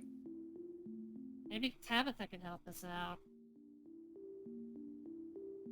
No, I don't think she'd be super jazzed to see any of us snooping around the mines. Can't imagine what she'd do if we actually bothered her while she's trying to run the place. She does get a little grumpy when she's at work. How much grumpier can she get? I know. She gets grumpier at work. I'm pretty sure snark is that girl's baseline level of existence. Chatting over dinner might be a better way to get to know her. If you're okay eating boxed mac and cheese. Tabitha is living on a depression lifestyle. Hardcore. We can sneak around the mines, no problem. I'll make sure to keep my eyes peeled for her. She won't even know we're there. Look at us, going out on a caper together. I missed this. I missed it too. I mean, sure, it's not under the best circumstances, but I've been so wrapped up in running the store, I didn't realize how much I missed being able to hang out with you. Though, there is something missing. Reese! I really miss that dude. I can't believe how long it's been since we've seen each other. Have you seen him lately? No, I always try to plan stuff, but he's been too sick. I didn't realize it was getting so bad. That poor guy. You know, we could just pop over and surprise him. He seemed excited to meet Delilah. Maybe we'll finally get him to leave his little cave. Hell yeah, let's do it. All right, let's roll out. Scooby-Doo gang, let's go. See ya, Oscar. We'll let you know if we run into Rosalina. Thanks, guys. I'll keep y'all posted.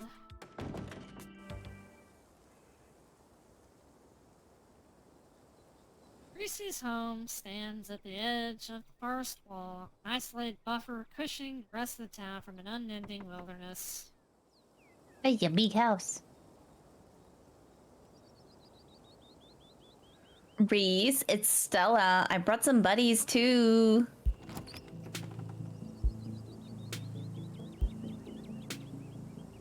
Shh! Not so loud. He's still sleeping. Can I help you with something? Woman in the doorway stares directly into your eyes. You can practically feel her simmering irritation washing over you. She has peak lesbian core vibes, I'm not gonna lie. Very much so. Hi, Dr. Kelly. We were wondering if it'd be okay if Reese could come hang out. Nothing strenuous, we promise. I'm not going to wake him up. If he's sleeping, he probably needs it. Whatever you two have planned is probably beyond what he can manage right now anyways. Oh no, poor Reese. It's just been so long since either of us have gotten the chance to hang out with him. I'm sure he and Delilah would get along super well too. Just look at the dog's eyes. How can you say no?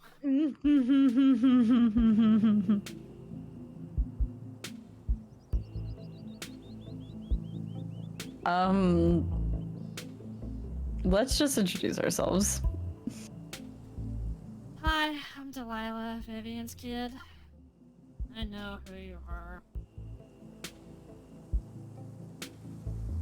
The way she avoids looking at you as she speaks makes it feel like you've done something wrong, even though you're pretty sure you've done nothing at all. Reese's mom turns back to the house sighing. Sorry, I know that was a little rude. We just wanted to hang out with Reese, and he messes both of you too. She sighs again as if deciding whether to finish her thought. He's usually feeling his best around mid-afternoon. Why don't you come over tomorrow and have some supper and y'all can hang out for a bit? I don't promise that he'll be perky, but I'm sure it'll brighten his spirits to see you two again. And I suppose you can come too, Delilah. Hello, Hello, Ketchup Crab. Hey. That would be great. I can bring a side dish. Maybe deviled eggs. Does he still eat those? No, eggs are a little much for him. They don't settle well. You can leave the cooking to me. I know what he can handle. Okay. I'll bring soda then. That's not... Okay, that's fine. You can bring soda. Nothing with caffeine. Ginger ale, preferably. Oh, and leave the dog at home. I mean, she might cheer him up, you know. They have those therapy dogs in hospital. No dogs. Thanks so much, Dr. Kelly. We'll stop bothering you now. See you later. Dr. Kelly nods in acknowledgement and quickly shuts the door. The sound of several locks clicking in place can be heard from within. Oh, that woman makes me so nervous. I remember she used to be like so nice and carefree when we were kids. She always had the best stickers when we had to get our shots. Maybe she's just stressed about Reese. Or maybe she's just nice to kids. Either way, I guess it's just the three of us. You gonna drive? Yeah, sorry, I don't like the thought of going up there without the van. Cool, I'll take my shortcut then. It shouldn't take too long for me to get there. You're welcome to tag along. Don't worry, I won't be offended if you'd rather ride with Kanika. I'm sure you're probably sick of the woods. Are we winning? I guess we're winning. Either way works for me. It's a van. Can we not all fit in it? The hint I'm getting is that... actually, Stella, what is up with you in cars? Why will you not get in the van? Alright, Are we Stella, winning? We're winning something. what is actually up with you and cars? The mine's gotta be a ways off, right? Don't worry about it, Delilah. There's a lot of junk in the back of my van. It gets a little tight with more than 2 people.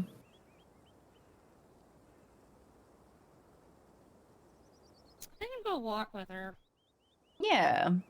I'd like to hang out with Kanika, but it feels weird to, like, leave someone alone walking in this situation. Also, I think this is probably one of the romance choices.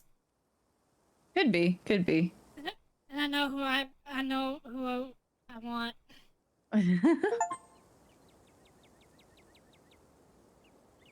I'll walk with Stella. We'll meet you there. I like them both, but I lean more over into cryptid nerd.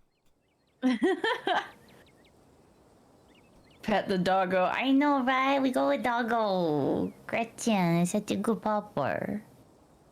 The woods are calm and serene compared to last night, though you can't help but get the feeling that danger lurks just beyond the trees.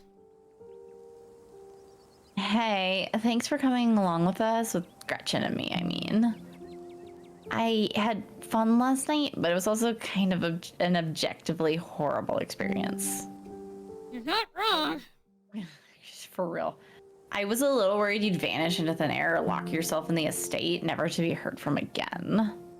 We considered it. Yeah. Stella's body language feels avoided, but not towards you.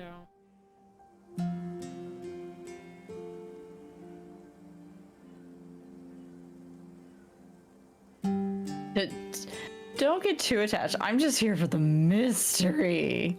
Dang, clingy much? Sheesh. I feel like the top 2 are the better ones.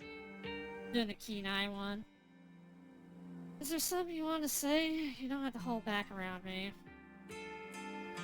Yeah, thanks. I hope I haven't seemed too cold about everything that happened last night. The truth is, I'm barely keeping myself together. I just don't know how to let it out. Duke died out there last night, and I can't stop thinking that it might have been my fault. Like, if only I dived for the flashlight. If only I didn't drag you along into the woods. Sorry, my finger's twitchy. No worries, no worries. If only I'd listened to you when you wanted to leave. I'm sorry. Stella pauses, searching for what to say. It's like there's this guilt boiling under my skin, but the only way I can process what happened is by turning off the part of me that feels things. It's called trauma. Mm-hmm. When I'm around other people, it's like I think of Duke dying just as a thing that happened. Like it's just part of another video. Because if I actually admit to other people that I feel something, then I'd have to admit to myself that what happened was my fault. Wow. Sheesh! Ouch! No, we're not doing that one.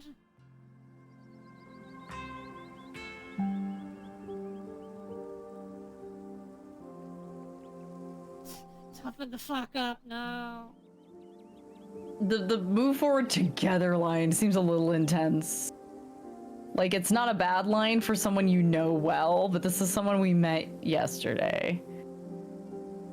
Feels a little weird. I guess we're going with not your fault. Because, I mean, it's really not. Yeah, it's not. I mean, Duke was going to be out there regardless. It was it is literally, the achievement is literally called, like, poor trigger discipline. Yeah. Of course it's not your fault. It's Gretchen's fault!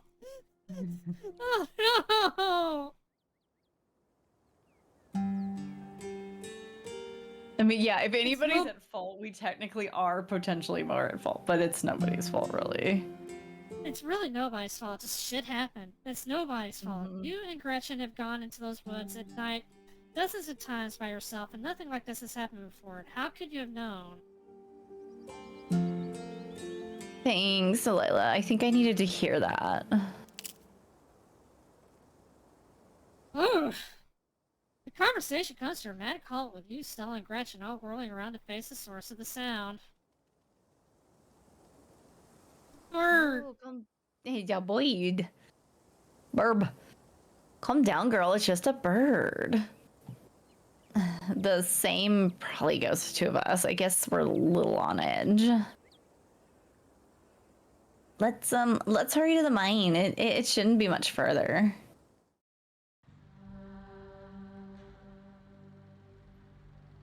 Kanika casually leans against her van. Oh, look at that. I know. As you and Stella emerge from the woods. Hey. Hey. Wait, y'all have a good walk? Is her belt a bat? Yes, her belt is a bat. Maximum goth. Yes, we got a goth on the team. Good night, Ketchup Crab. It was great.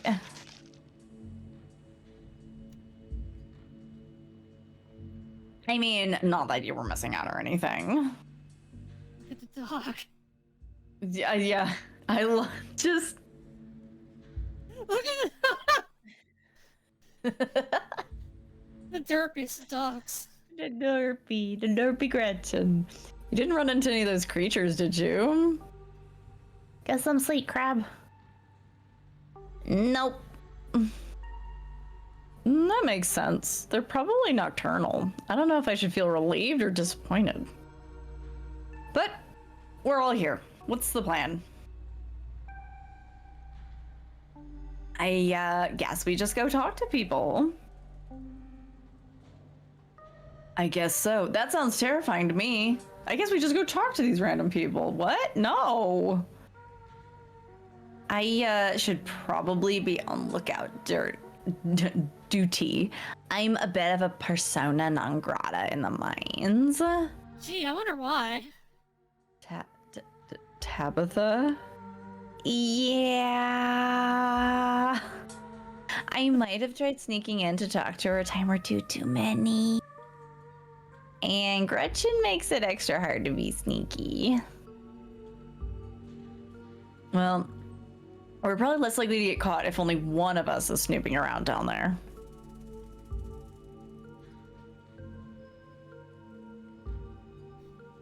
It still is a lookout duty. Only one of us is going in. What's the third person doing? You know those cheesy rom-coms where someone wears an earpiece on their first date? Whoa, do you have some kind of surveillance rig in the back of your van that I didn't know about? I think it's just her laptop. Right. What? No. I have a pair of earbuds with a really good mic. We can just do a group call.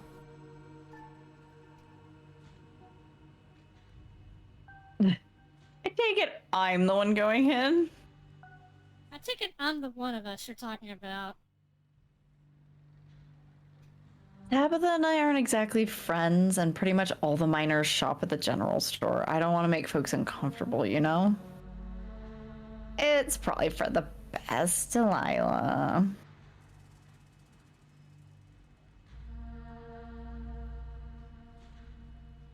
Talking to people scares me.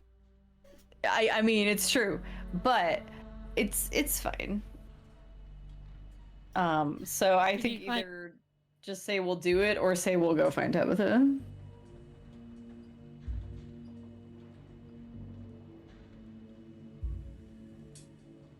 We're good, Kanika. I got this. You'll do great. Here's those earbuds I mentioned earlier. Kanika, hand you a pair of earbuds. Excuse me. We can feed you questions if you get stuck, and Stella can give you a heads up if Tabitha's headed your way. Dang, I've missed doing this sort of thing with you. You're so thorough. Oh, thanks. I do my best. I guess we should part ways and start the call, yeah? Still, Kanika, break off, leaving you alone at the entrance to the mines. Your phone buzzes. Hey. Can you hear us? Try saying something. Something.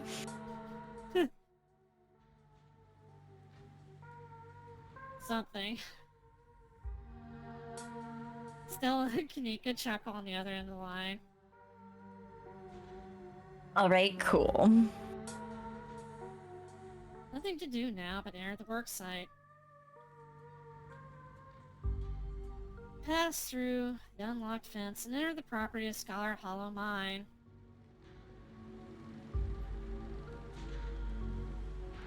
I mean...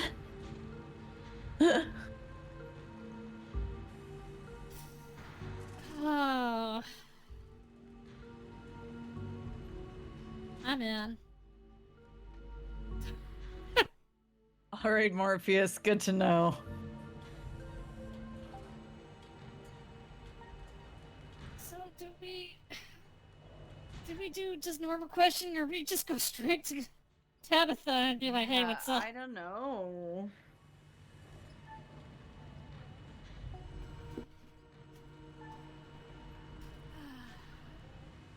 Like, Perch nearest group of miners. yeah. Huh?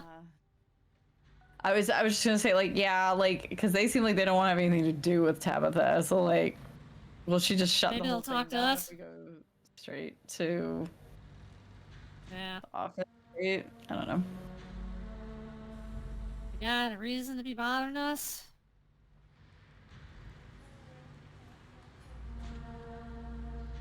Y'all get out of town.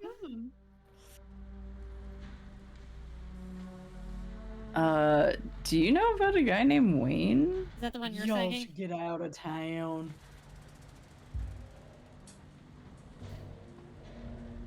I feel like being straight to the point is probably one of the better options, so maybe asking about Wayne. Yeah, yeah. You guys know anything about a guy named Wayne? Yeah, knew him. Such a cut up. Oh, no, go ahead. Yeah, he was such a cut up. Missed that dude.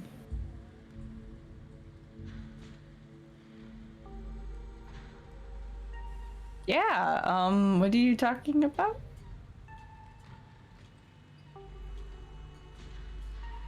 Why are you talking about in the past tense? Them last night.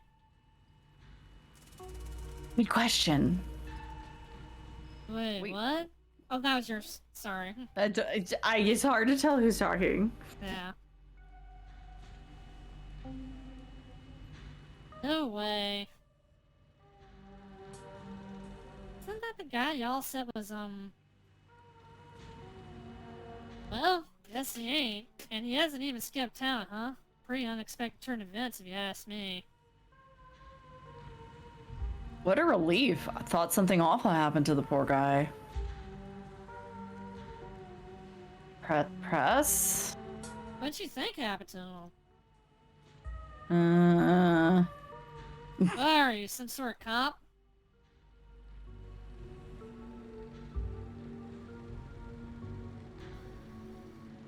I don't like the first two for this. No, I don't either.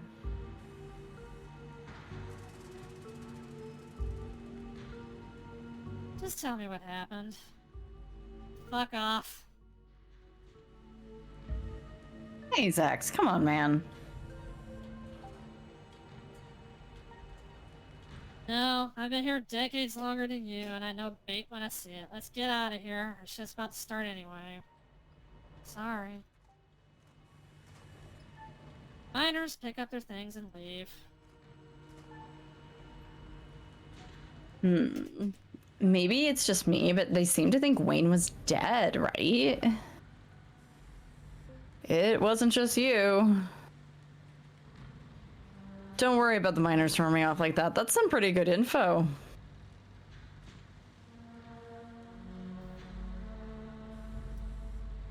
Shall we bother more people? I feel like if we bother too many groups of miners, they're all going to, like, turn us into Tabitha anyway. Yeah, exactly, yeah. Or do we...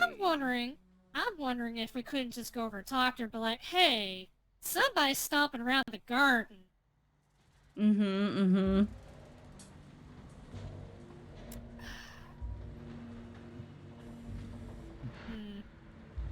Tough choice. You think in the office? Yeah, we can try. And see how she reacts. I'm expecting her to jump scare us at some point anyway if we don't.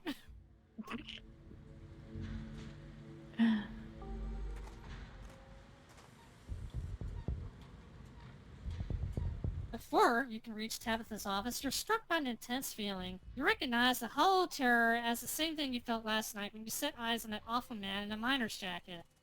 Oh, good! Hi there. You shouldn't be up here. It's dangerous. Just yeah, attack him. What are you? Slug him! What are you? Flesh and blood, much like yourself. Don't have to be afraid of me. Stay home. Wait for the week to end. Don't keep putting yourself in the path of danger. This is all I ask. Before you can say another word, the figure is gone. Ooh! Oh. Hey, you still there? We've just been getting static from you. Ugh. Don't mind me. Oh, don't mind me. Our new friend just stopped by to say hello. Whoa, I thought I saw you talking to someone down there. Are you okay?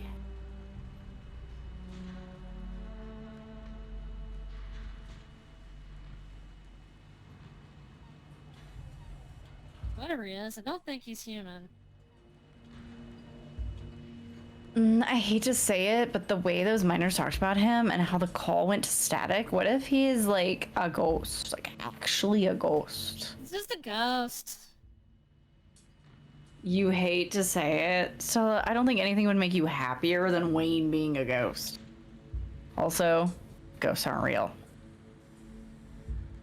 Hey now, just because I want ghosts to be real doesn't mean I want this ghost harassing Delilah. Told me to stay at the estate for the rest of the week, that I'd be safe there. Why would he tell me that? What the hell is that supposed to mean? He must have been threatening you, right? The plot thickens. We're just on... This means we're on the right track, right? Is that the one you want? You know, We can do that one or Tabitha. Either one works, but I do feel like we're on the right track.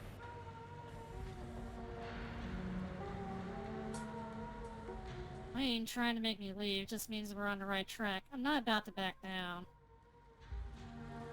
Whoa, so brave. Heck yeah, we got your back.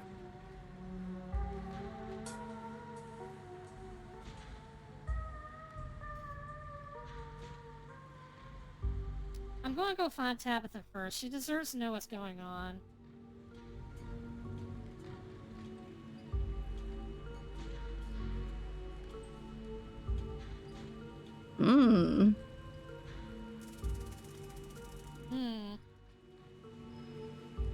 I think not ghosting in two people listening to this is going to earn more trust with Tabitha than anything else. Yeah, for sure. Oh shit! Hey Lady Mortis, thank you for the raid. What were you doing? Oh. Well, let me do a shout out. Welcome in.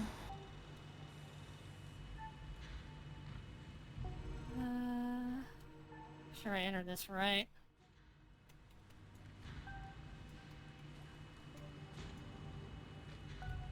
Astrid, going good. We're playing Scarlet Hollow, a horror visual novel made by the same people who made Slay the Princess. Yep. We're on chapter 2. Hey guys, I'm gonna hang up real quick. I don't want Tabitha to think I'm spying on her. Yeah, I want to talk to your manager. No. You disconnect from the call before opening the door.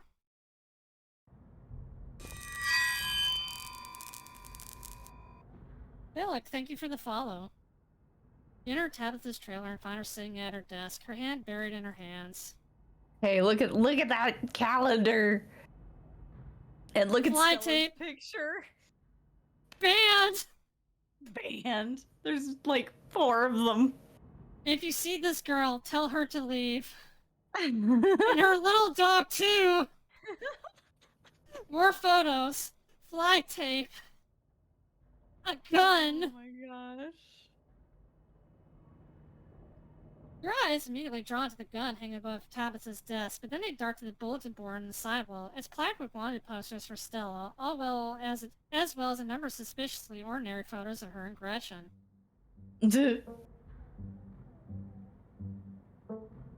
What are you doing here?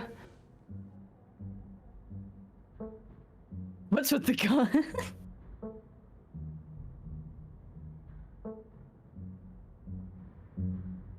I just want to spend some time with you.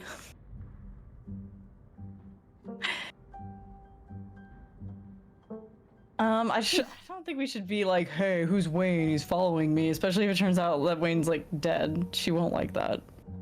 Maybe someone's been following me, or the take me seriously one?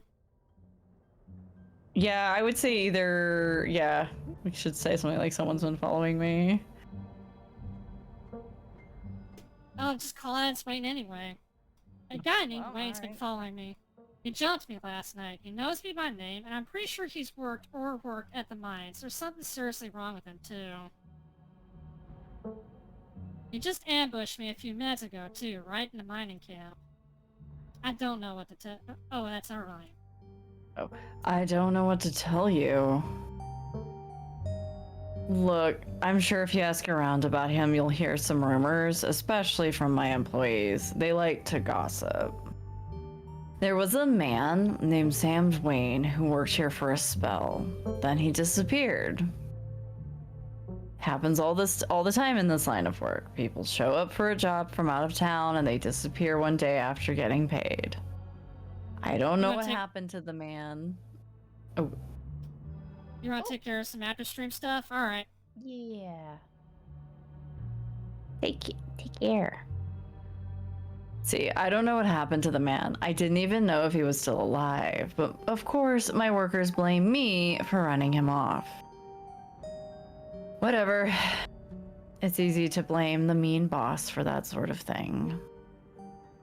If you've seen him around, that's news to me, and also none of my business, as he is no longer in my employ. Is there anything else I can help you with?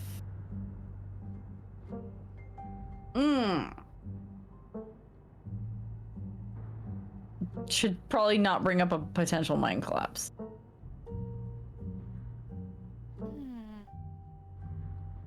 But I feel like there's not any harm in just being like, hey, have you heard of these things? Hopefully that's all we're asking.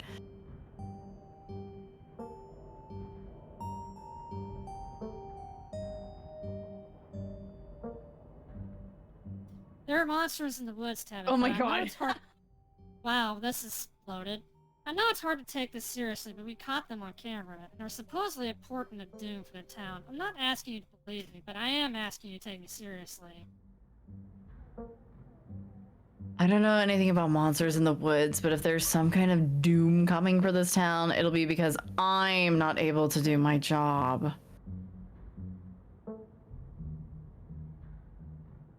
You leave it at that. Look, I'm kind of swamped right now. I was actually getting ready for a big meeting when you walked in, but if you want, you can just wait here for an hour or so and I can swing back when I'm done and pick you up. Just don't go around bothering my men. Don't move a muscle. Don't so much as make eye contact with them. They're supposed to be working. I'll see you then.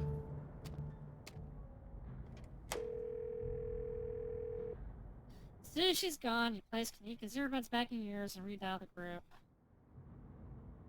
Hey, is everything good?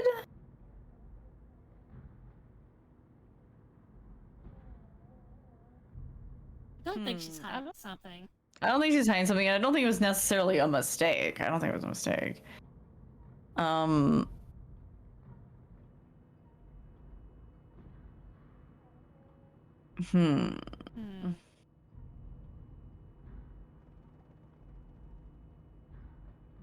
Do we look for more miners or we regroup?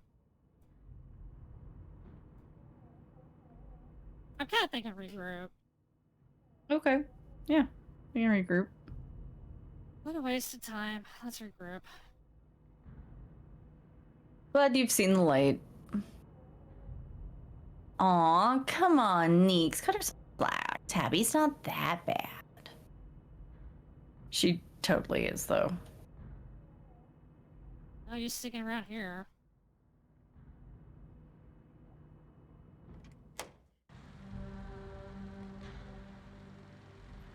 As you leave Tabitha's office, you take a moment to get your bearings, only to be interrupted by a sudden movement out of the corner of your eye.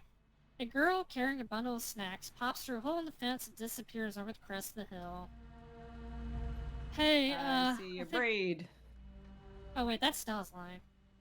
Hey, I think I just saw Rosalina. Wait, really? What's she doing here? Clearly she's doing a delinquency. Kids, am I right? Do we call Oscar or just go after her?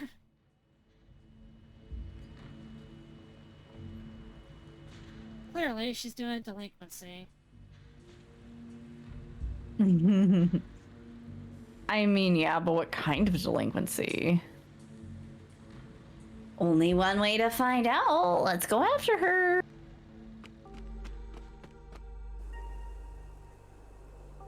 Rush over the hill and get your bearings. The sounds of active mining fading into the distance. Rosalina is nowhere to be found, but a dusty footprints point towards a nearby mine. Something about the mine feels wrong, as though a cold anger lies burning inside, sucking the life from the surrounding hills. This is the site of a mass grave. Yeah! She didn't. I guess the old Maxwell place doesn't cut it as a secret hangout spot these days. But the Shaw mine, that place was shut down like 100 years ago. After a collapse that killed over 100 people. Alright, hold the phone. Mm-hmm. Hold up. What is that? Is that a ditchling? Hi, buddy. Hi, buddy. Are you a ditchling? You look like a ditchling. I think that's a ditchling. I look like a ditchling. And here I thought Stella was going to be the one to drag me into an abandoned coal mine.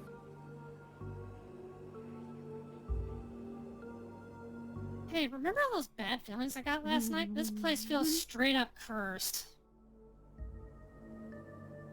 I mean, like Kanika said, a lot of people died down there. There's a lot of spooky history to this place. For all we know, maybe all that death left some kind of mark down there. Okay. Just because a bunch of people died in there doesn't mean it's cursed. Come on, I'm not about to let Rosalina get hurt in there. Even if it means I have to go underground. Whoa, you sure, Neeks? And Delilah and I can handle this on our own. Yeah, I'm sure. As much as I hate confined spaces, I hate the thought of other people getting trapped down there even more. Well, shouldn't somebody stay outside then? Yeah, for real. Someone needs to be up the... Gretchen. Gretchen. Gretchen's like, I don't want to do this. I don't wanna. Oh, they're leaving you. Maybe? Stella and Kanika disappear into the mines. Before you fall, you briefly wonder if you should let Tabitha know about this. Call her. Yeah. Pull out your phone and dial your cousin.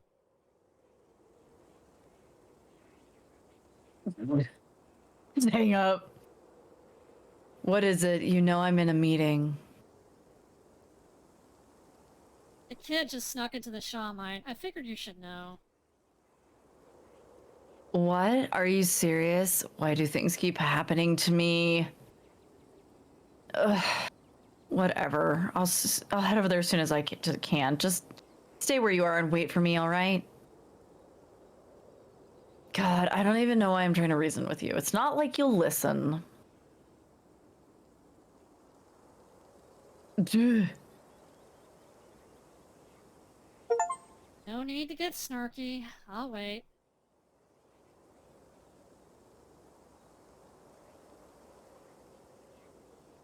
You're lying. Good. Tabitha hangs up on you. Wait for Tabitha. You find a tree and lean against and wait for your cousin. Stella and Kiniko will probably be fine without you. You stand out the mines, anxiously eyeing the tree line, hoping not to glimpse any inhuman movements. You actually waited for me. I don't know what to say. Oh yeah, it's cousin bonding time.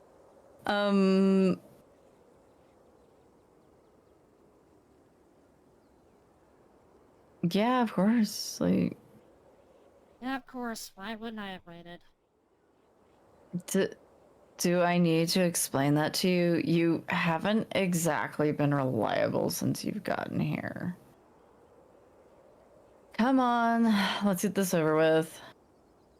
I don't like the thought of you walking around an abandoned coal mine, but I'd rather not leave you out here unattended. You should be safe enough with me there to guide the way. Actually, it's probably a good thing we brought her if she's capable of guiding She us. actually knows how, yeah. Tabitha huffs her way up the mine entrance and disappears into the darkness. Don't think we don't Follow hear her you and creepy in the mine. whispering. I know. The inside of the mine is warmer than you expected. Air thick and wet. The ceiling hangs much lower than you are tall, forcing you and Tabitha to hunch over, your legs bent in a painful squat as you begin to navigate its maze of corridors. Do you know why the entrance... Oh wait. Sorry. Do you know why the entrance to this place was boarded up?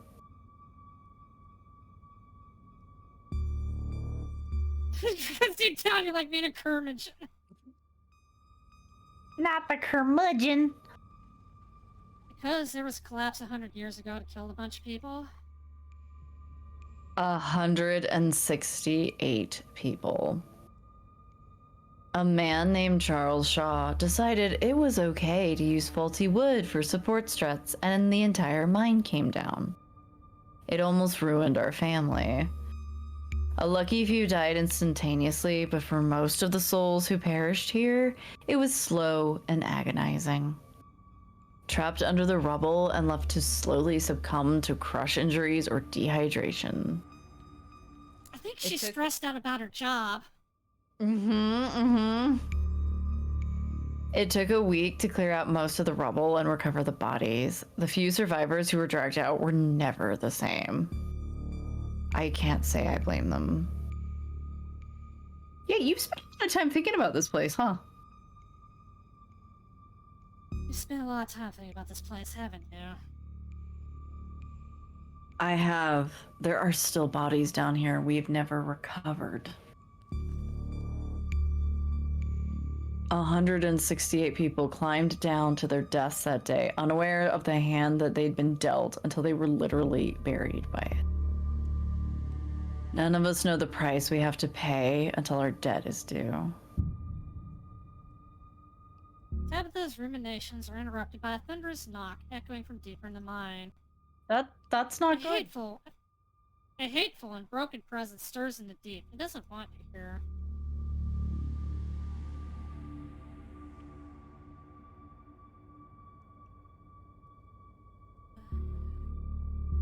I feel like being mystical around her is wasted.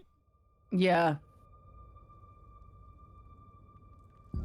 Maybe just a good old what the hell, or that's a Tommy knocker, huh? What the hell was that?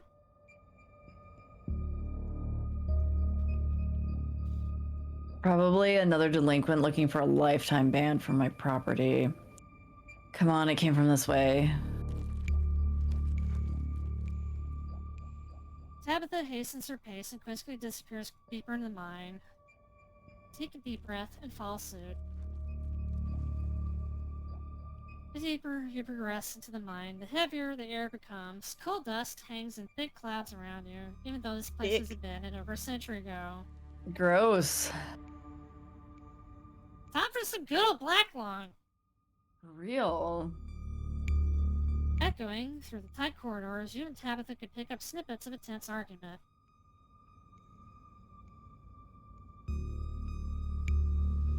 I can't believe your dad sent people to follow you.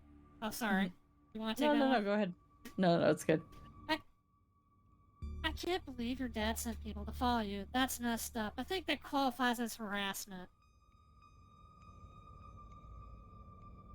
You're right, Becca. It is messed up. I don't need him telling me where I can be. You could at least check in so he knows you're not dead. He loves you and worries about you. He's really not asking for much. Come on, kiddos. There's some real spooky stuff going on in town right now. You shouldn't be hanging out down here.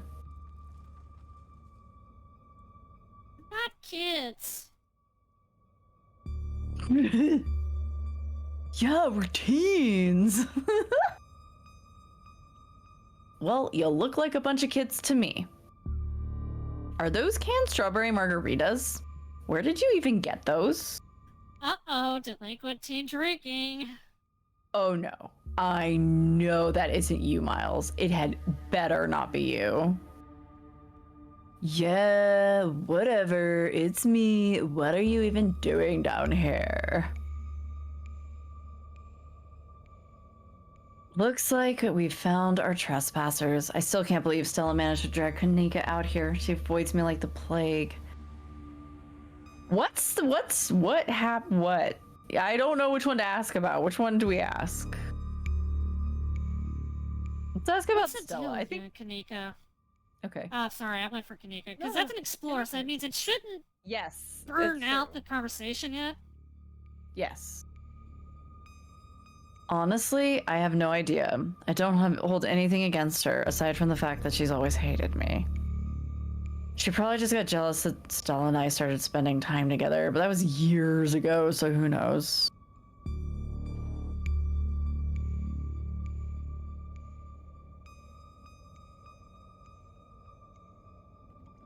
I mean, we could call it like it is. You are a little rough around the edges, like... Well, I mean, I know what her problem is. She thinks they're exploiting the workers. Still. What question is Tabitha going to appreciate that answer or not? Nah. I'm going to ask her what she thinks. Yeah. What do you think of Kanika? I think the two of us are more alike than she'd ever care to admit. I respect her, but don't tell her I said that. I wouldn't want to appear weak.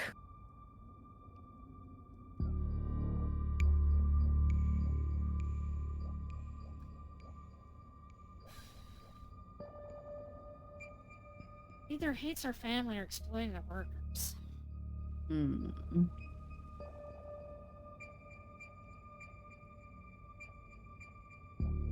She thinks you're exploiting your workers. I'm not trying to exploit anyone. I'm just doing the best I can. It's not my fault that sometimes I have to make cuts. It's not my fault that some people just aren't cut out for the job. I've given up on other people understanding me. It doesn't matter. I feel you, Tabitha. I think Tabitha got saddled with a job that probably wasn't being run very well by her mother, and now she's drowning in it. Let's move on. They're close. Breathe a sigh of relief as the tight passageways give way to a small cavern. Within, a group of teens engages Stella and Kanika in a heated argument. All of them are too caught in a moment to notice you or Tabitha approach.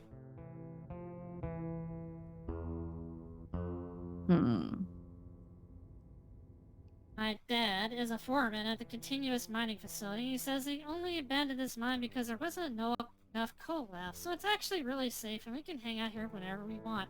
That's not true. That's not true. Wait, Becca, I thought your dad was a church hand. No, Alexa. Alexis. He got promoted last month.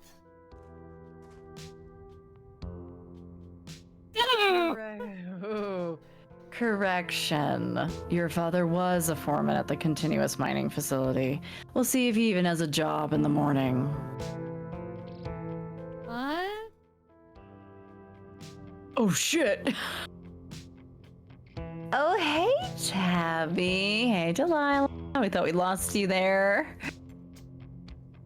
Did you run off to snitch to Tabitha? Nika size. It's probably for the best. These kids are refusing to listen to us. Hey, don't talk about us like we aren't here. Yeah, we can hear you. Alexis, don't butt in. I'm trying to make a point. Do none of you understand what a boarded up mine entrance is supposed to mean? It means it's closed, condemned, not fit for human use. Oh, come on, this place is way sturdy. Check it out. No! No! Don't do that! Oh, they're all gonna die. Yeah. The teen with the beanie jumps up and slaps a straw in the ceiling. Oh, was that the knocking we were hearing earlier? Oh my god, Zane, cut it out. You're embarrassing us. I'm sorry for Zane's behavior. I don't think he realizes how extremely 8th grade it is to jump up and hit things. No offense, Rosalina. None taken. The other 8th graders are totally immature. Uh-huh. Not like you, Rosalina. You're chill and smart too. Enough. The damage is already done. Now leave. I'm tired of people in this town dragging my cousin headlong into danger. I can't believe I actually agree with Tabitha about anything, but this is the worst place I've ever been in my entire life, and I would like to see the sun again before I die. Oh, come on, guys. It's not that big a deal. We used to do dangerous stuff all the time. I still do dangerous stuff now. I mean, I don't like this particular situation with the whole ditchling thing, but other than that, who are we to tell them where they can hang out? I think Tabitha could perfectly tell him where to go. I don't think you are in... I don't know who you think you are in this situation, Stella, but I own this mine. It is entirely within my rights to tell them to leave. Much like it is entirely within my rights to tell you to leave. Was your lifetime ban from my mines not a clear enough message for you? Hell yeah, Tabitha, tear the sad 20-something to shreds. Oh my god. Hey, I'm defending you, and I'm not sad. Where'd you get that idea? Running a clickbaity YouTube channel where you run around the woods chasing nothing is extremely sad. Oh my god. So she's sad. So what? Give it a few years and you'll be sad too. The passage of time is inescapable. Mood! Fucking mood! Fucking clip marking that motherfucker. Look, we just wanted to give Rosalie a good time. Her home life sucks right now. Yeah, tell them where you have to sleep, Rosalina. We've been living in the library for the past couple weeks. Dad says we can't stay at our house. You've got a hot plate and a couple cots in one of the back rooms. It's actually a pretty sick setup. No, it isn't, Zane. Rosalina deserves better. I don't care about your home life. If you're going to do your underage drinking, go do it in the woods. Just get off my property. Tabitha. Look, Rosalina, I'm sure Oscar has a good reason for all that. He's a good guy and he cares about you. He thinks our house is haunted. Oh. Wait, what? And I should care because... That is such a bullshit excuse. I bet he couldn't afford it anymore and is lying to you to save face. What a coward. Becca, I don't think you just, like, say that about other people's families. Isn't it, like, bullying or something? Shut up, Zane. Back up. He says it's haunted? Can't believe he didn't mention it to me. I could investigate. I hope everything worked out, Tahoe. Just, yeah, we're in the abandoned coal mine where 168 people fucking died and these dumb kids won't leave it, even though it's prone to collapse. Yeah. There's no ghost, Stella. It would be cool if there was, but Becca's right. I just wish he'd be honest with me and tell me what's really going on. It's like, he doesn't think I can handle it, like I'm still a little kid. Miles is back there, yeah. Yeah, yep. You're all children, and none of you realize how good you have it. Back in the day, each and every one of you would be pulling 12-hour shifts in this exact mine. If it weren't for child labor laws and the laws of the 5 of you might have some actual character. Oh no. Exactly. Rosalina's not that mature anyway. She sleeps with stuffed animals. I mean, that doesn't mean she's not mature. I still have pork chop, you know. I don't think Tabitha actually means that. I think she's just being bitchy because they won't leave. And she's worried about them get killed. Yeah, like leading up to this, she's like, oh my god, oh my god, oh my god, oh my god, like this is the fucking mine, this is the place where they didn't even recover all the bodies, like we have to get them out of there. But like, she doesn't know how to handle kids. She doesn't know how to handle anyone. She doesn't know how to handle anyone. Wait, what did you say about child labor?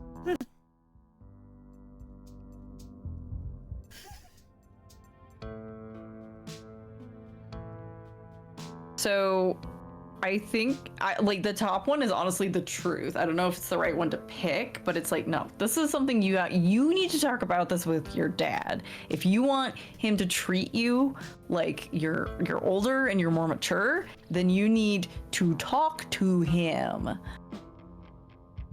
Yeah, that's what I'm doing. Yeah. I'm not going to weigh in on this. This is between you and your dad, and the two of you should talk about it anywhere that isn't here. I couldn't agree more. Yeah, if Rosalina's house is haunted, we should break in and, like, ghost bust it or something. Sounds pretty rad to me. That's a spirit thing. That's proactive. There you go. Whatever gets you delinquents out of my mind. Oh my god, Zane, you can't ghost bust if there's no ghost. Also, Rosalina lives there. She can't break into her own house. There's no ghost that you know of. I bet we could figure out how to bust it if it's actually real, and if it isn't real, well, problem solved. You know, Rosalina, you could always stay at my house until Stella ghost busts your place. We have a finished basement with a pull-out couch. Why are we talking about this like it's a thing? It's not a thing. There's no ghost. I don't care, and I can't believe I've wasted this much time trying to argue with children. I'm washing my hands of this and calling the cops. Feel free to leave before they show up. You hear that, Miles? We're leaving. I suggest the rest of you kids leave this empty mine before someone gets black lung or gets crushed by rocks or meets one of many terrible fates people tend to meet in abandoned mines. Too late! Anika is interrupted by a pair of thunderous knocks. That wasn't me, I swear.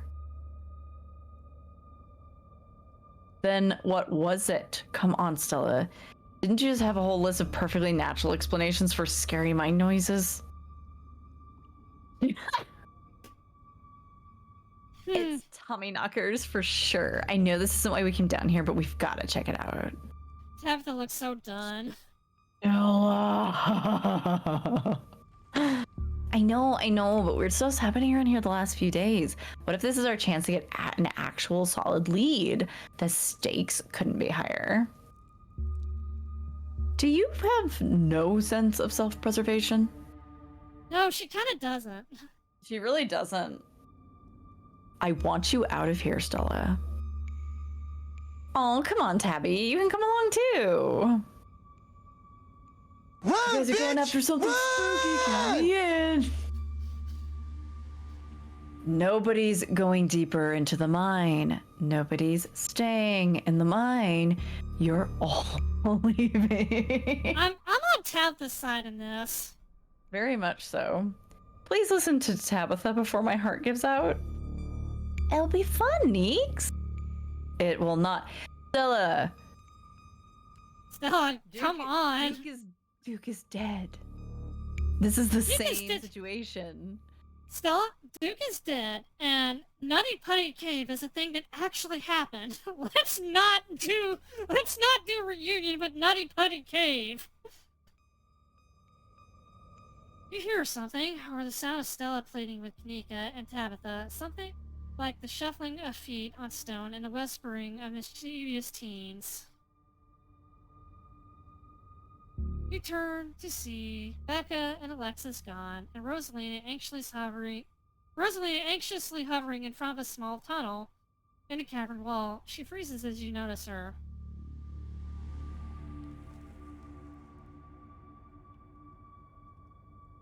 No, don't fucking encourage the teens. Stop arguing, you knuckleheads. The teens are slipping away. Wait, what? Rosalina, don't go in there. Becca and Alexis, stop trying to get us all killed. Sorry guys. I'm gonna hang back. Ugh, I knew you weren't cool enough to hang out with us, Rosalina. Come on, Alexis. We'll have more fun without her. Oh, all right. Are you kidding me? Rosalina, what were you thinking? What were they thinking? I don't know. I'm so sorry. Unbelievable. Wow, Kanika, maybe if you weren't still scared of the dark or whatever, you would have noticed them sneak off. I noticed them sneak off, and like, I've been zoning out the whole time we've been here. You're also facing the hole, you asshole. Ugh. They must have squeezed through that child-sized tunnel. Specifically child size. Yeah. Dang, I've always wondered where that goes. I've never been able to get these hips through there. Yeah, no, Stella, we know. You're Stella. packing. Stella, stop sneaking into my mines. Please, I am literally begging you. If only all the tunnels down here were wide enough for adults, we could already be done with this little mess. But no, there just have to be remnants from a bygone era. Didn't you just talk about how child labor was the good old days a minute ago? I was trying to get you to leave my mine. Called it. Becca shouts from the other end of the tunnel. We are not about to let you come in here and ruin our good time. The mine is safe. I've been here 1,000,000 times. These children are going to die. Yep. Yeah, if Becca says it's safe, we're totally safe. Also, sorry, Rosalina. I'll see you tomorrow.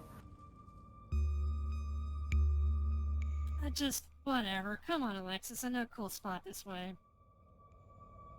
Okay, I think I know where that tunnel rejoins the rest of the mines. See, I'll go look for them. bringing her here...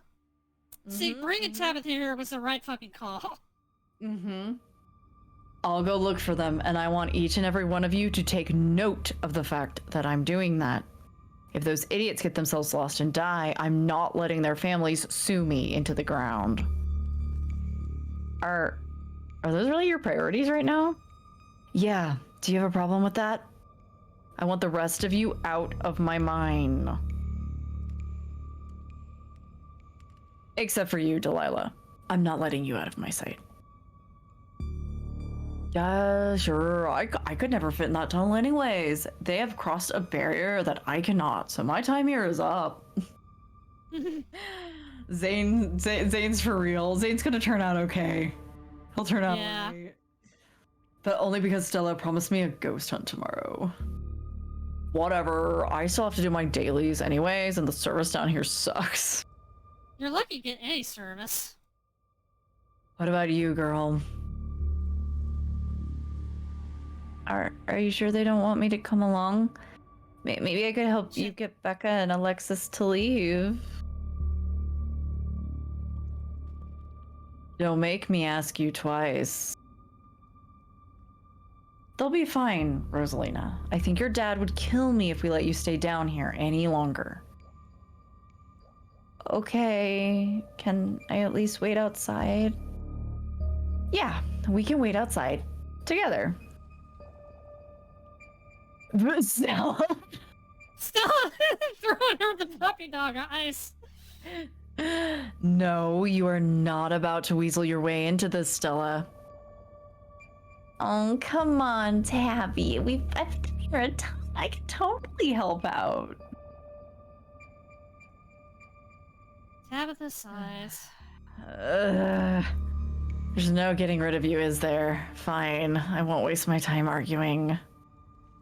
Those two weren't lesbians with each other, I'm absolutely certain. Yep. Wow. We could all just take leave. a side in this situation.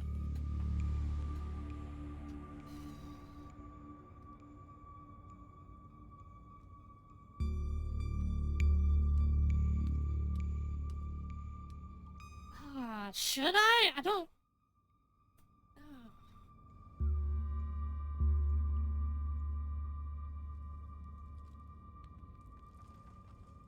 Oof. Yeah, there's a lot of choices here. I mean, my own in real life experience tells me to not get in between two people's beef. No. I think the answer we do is let's go do this. Alright. Alright, let's do this. Sure. Let's not linger any longer than we have to, shall we? Want me to take Gretchen with me? I don't know if it'll be easier to cover more ground without her. Yeah, that's probably for the best. I don't want a repeat of last night. Who knows if we'll have to do any climbing. Gretchen. Receive, dog. I'll see you all. It's dangerous to go alone. It's dangerous to go alone. Take this. Hopefully soon. For sure, we won't be long. Cool, I can't wait to get past some ghosts tomorrow. Tell Alexis I'm sorry. Mika, Miles, Zane, and Rosalina head toward the entrance of the mines, leaving you, Tabitha, and Stella to find the remaining teens. Alright, no dawdling. We should be able to catch up with them if we go this way. You and Stella exchange glances as Tabitha ventures forward. Into the mines! As the three of you move deeper into the mine, you hear the echoes of conversation bounce across the walls. Becca, why are we doing this again? I thought you thought Tabitha was like really cool. Why are you trying to get her all mad?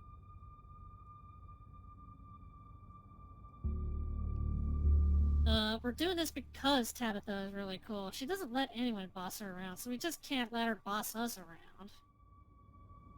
Oh, you hear that, Tabby? Someone thinks you're cool. Can't believe she used to hang out with a nobody like Stella. Oof!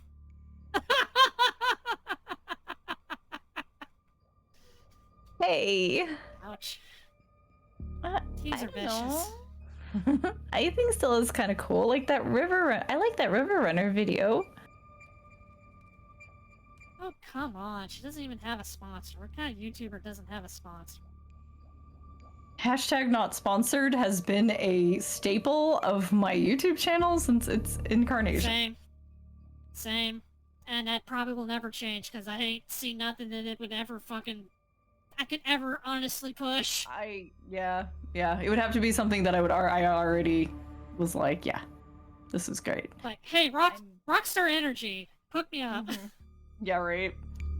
I mean, not yet, but I'm in talks with Meat Rice, and I make plenty from ads and donations. Thanks, Stella Meat Rice. Oh man, I wish they were gossiping about me. I'm just glad they're not gossiping about me. How does it feel to have a teen girl think you're cool, Tabitha?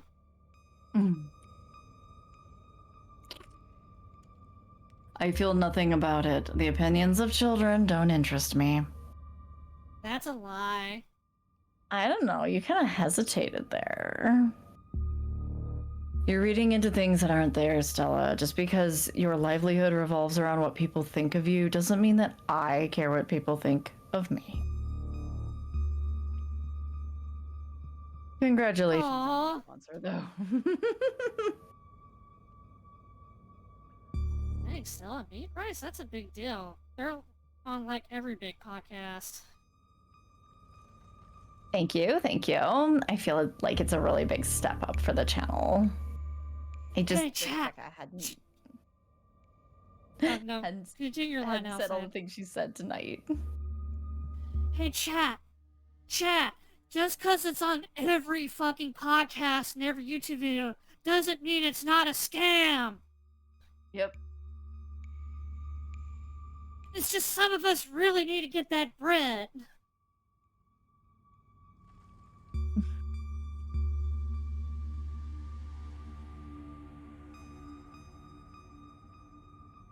She's just mean. It had nothing to do with you. Yeah. You seen how she's treated everyone tonight, except Tabitha. Yeah, I guess you're right. I'm surprised you don't have thicker skin about this, Stella. You never struck me as someone who'd let other people's opinions bother you. If you did, I wouldn't have to try so hard to keep you off my property. Well, I know you don't mean it.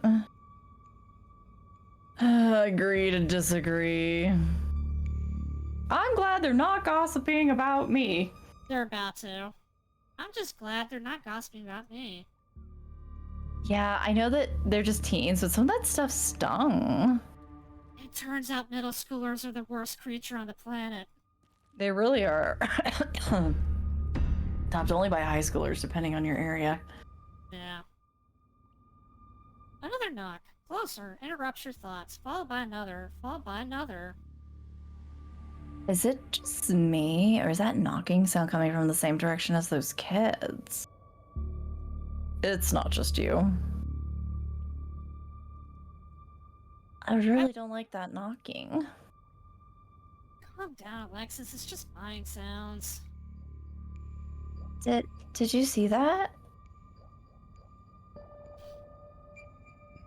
No, it's just a shadow. There's no reason to get freaked out. Becca, I swear I saw something. Shut up! There's nothing down here. Stop trying to scare me.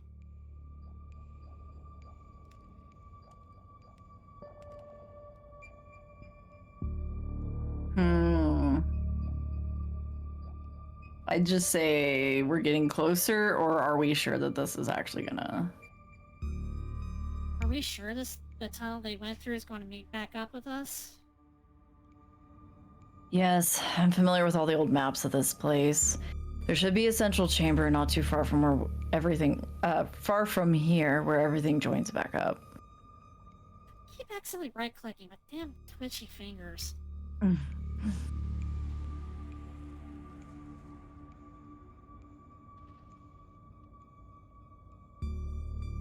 We're getting closer, let's keep moving.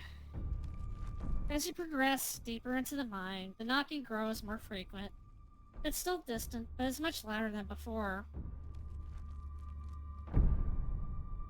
The tunnel ends abruptly in front of you. A century-old ladder is the only way forward. In the darkness beyond, you can still hear the echoes of terrified teens, their panic arguing bouncing down the pitch-black corridors. The pit! The pit! Hey, channel, it's the pit! It's time. Everybody in the pit! Pit. The pit radiates rage and white-hot anger. It hates you. But at the heart of it, you can sense something else. The quiet hum of a darker presence. The hurt calls to you, desperate to be witnessed.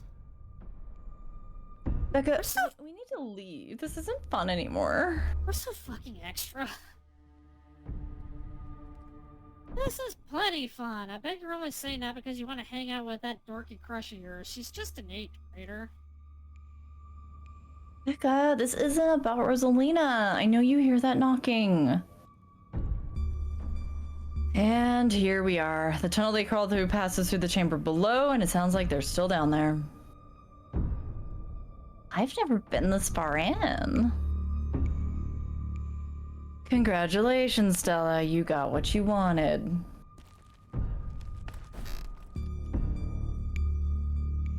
Tabitha crawls up to the ladder and disappears over its edge. All right, let's do this. Stella hoists herself over the edge and begins to climb down. Follow them down into the pit! You walk to the ladder and climb down.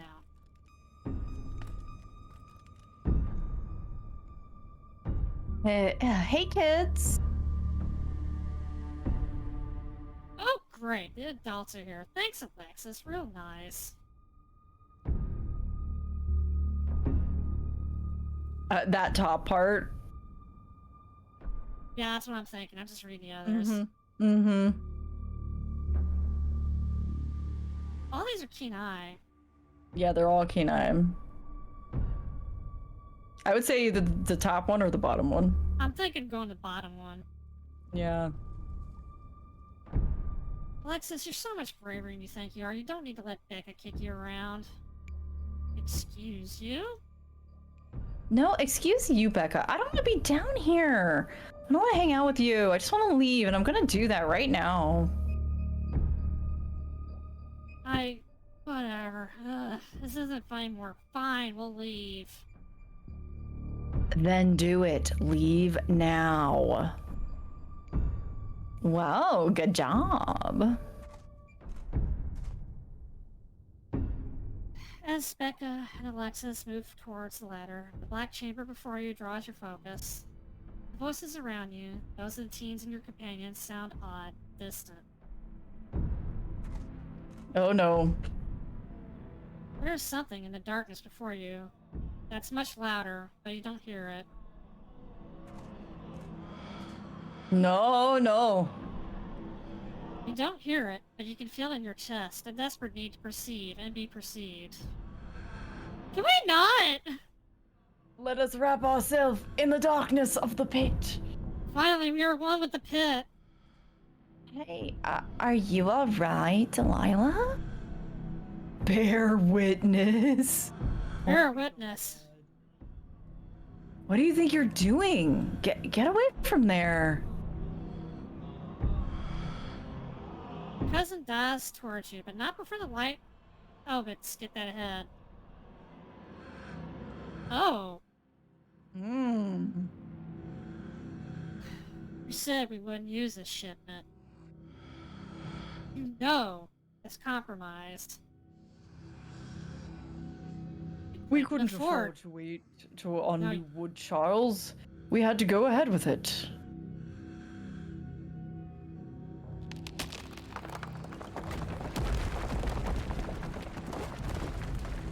Oh. It's still sturdy enough. It'll get the job done.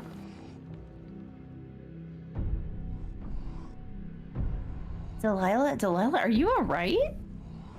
Oh, thank God you're alive. It looked like you had a seizure or something, and then you and Tabby just conked out. Oh, so me and Tabby must have had the same vision. Oh, Also, and... what are these things looming over us? Yeah. I'm fine. Oh, sweet. Horrors beyond our comprehension. Yeah. Yeah. You can barely open your eyes. You're not fine. Neither of you move a muscle. I don't want you straining yourselves while you're still recovering from whatever that was. I'm getting the kids out of here, and then I'm going to get both of you some help. I'll be back soon, I promise. You fade back out consciousness as your companion clambers out of the pit, intent on your rescue. I think these are the ghosts of the miners. Yeah, I think so. You raise up on your elbows, head still swimming from the visions. Your surroundings coming back into focus. Your head throbs as the knocking continues now, magnitudes more intense than ever. Ah shit, demons, it's your girl. You can't help but notice the timber struts around you trembling as if they were being struck by invisible blows with each knock. They're all that stand between you and the many tons of rock over your head, and they suddenly seem terribly fragile. Oh god, that knocking's not helping my headache. What the hell just happened?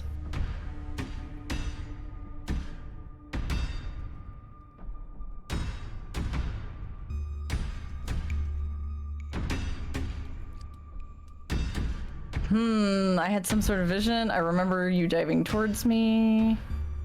We should get out of here. Tabitha is about to be murdered by family ghosts, and she still looks like she smelled a truly rancid fart. Tabby, I feel you. This is why I love Tabby. She's just a fucking mood. She really is. Disdain. That's some sort of vision. Did you see it too? There's got to be fumes or something down here. It's an old mine. These places are death traps. We probably just hallucinated. Are you literally gaslighting me? Are you literally gaslighting me? I'm gonna do that one. Are you literally gaslighting me? I said I saw it too. Just stop being weird. We're leaving. Entire cavern shakes with the sound of rockfall. I don't know what the hell is up with the knocking, but that is the sound of mine collapse. Quick, up that ladder. Climb like hell. Climb like hell. Escape the pit. This way. Come on. Your cousin moves with the kind of swiftness you expect from someone who spent her entire working life in and around coal mines.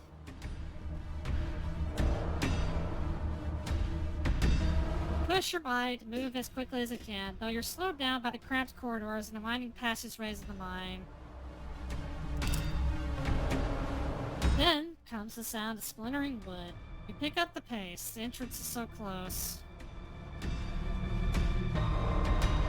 There it is. Freedom.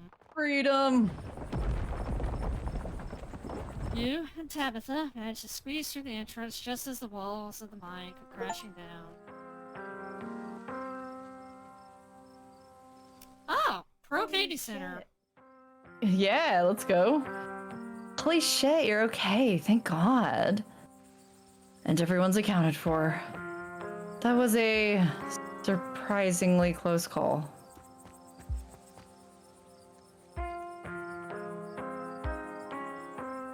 Could have died in there. What did you weirdos do? Everything was fine until your adults showed up. Becca, oh wait, that's your line. Sorry. Becca, shut up. Sorry, I get confused when there's so many of them around. There are so many of them.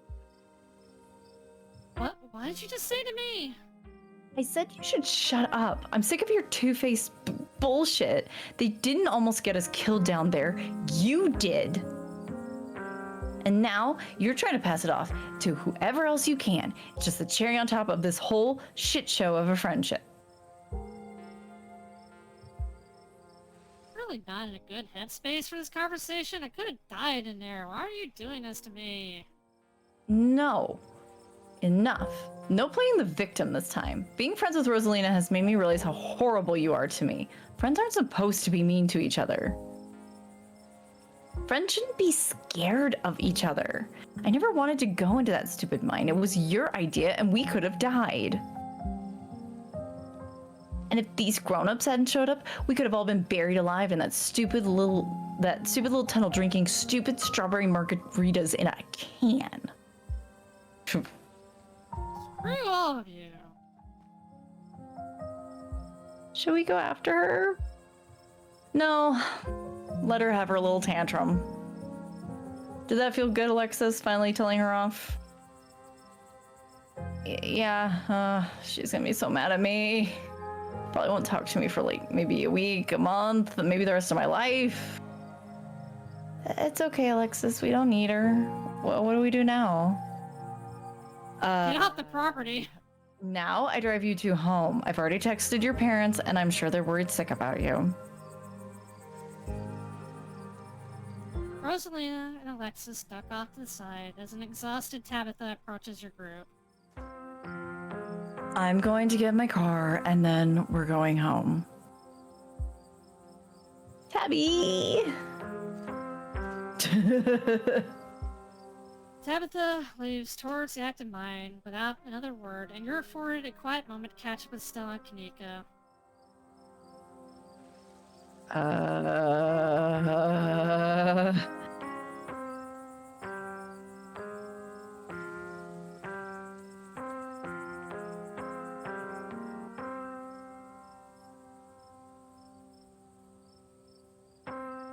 What did you click on? I just now clicked on one. I'm pretty sure Tabitha and I saw some ghosts down there. Did you not see them? They're right behind Stella just before you all left. It wasn't the one before this one you was named, was it? I figured out which one it was. Okay. Whoa, I didn't see anything other than you and that carving. That's super weird. I don't want to doubt what you experienced, but you were deep in that dark abandoned coal mine. You might have just been primed to see things. You know, now that I think about it, it totally fits the profile for some Tommyknocker stories. What if they're actual bona fide ghosts? Oh, Stella. I like how that's the one that's dressed super goth that's the skeptical one. Right. Yeah, everything was centered around that chamber. Like, what the fuck is that chamber? Yeah. Everything that happened down there was centered around that main chamber where I saw that carving. Stella showed me a photo. Weird stuff.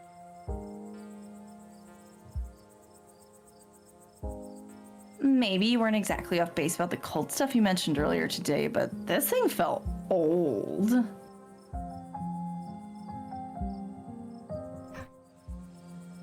Turn. She didn't leave us down there. She told us where she was going. Yeah.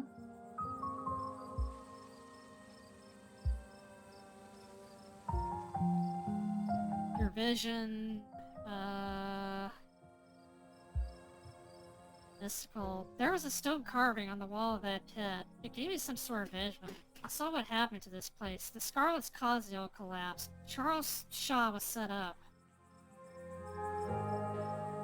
No way. Dude was a monster. I mean, the Scarlets were monsters too. They still are. Ouch. What am I saying? I don't believe in visions. What you saw was probably just auto-suggestion. Oh, I don't know, Neeks. You were down there. Marley and Tabby had like... You weren't down there. Marley, sorry, I have my name in here. Delilah and Tabby had like simultaneous seizures next to a creepy stone carving. It was like something out of a movie. Just because they passed out or had seizures doesn't mean it wasn't auto-suggestion. Kanika, there's a point you should give up the skepticism. We sure dodged a bullet tonight, didn't we? We sure dodged that bullet tonight, didn't we? Yeah, thank God you noticed them sneaking off. You were incredible down in the pit, too. No, Tala, just we're the nexus of cosmic horror, and she is the cheerleader.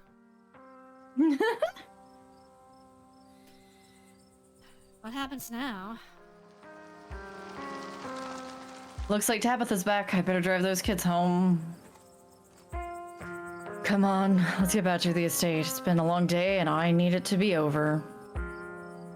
I'll see you tomorrow. Okay, Delilah? Excuse me, I... Just stop trying to get my cousin killed, Stella. She's already had one death in the family. Right? Let's go. Tabitha starts walking to her car, pulling you by your arm.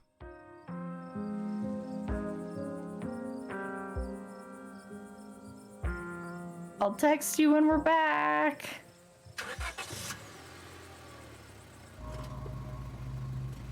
Tabitha doesn't say a word as the car cuts along the darkened road. Try to keep an eye on the surrounding wilderness. She drives, wary of what may lurk behind the tree line.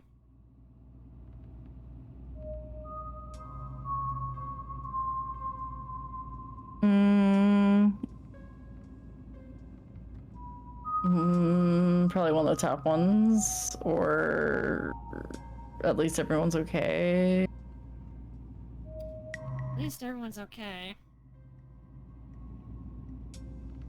There are a lot of parents who should have kept tighter reins on their kids. I never had any trouble like this when I was a teen, and I have Perlane to thank for it. Hated it at the time. Yeah. But the strictness paid off. Ugh, what am I telling you this for? Well, are we bonding? You can tell me stuff. It's fine. Tell me stuff. I'd like to know more about you. About Perlane, for that matter. Maybe later this week. I don't have the energy to get into it right now, but I think I'd like that.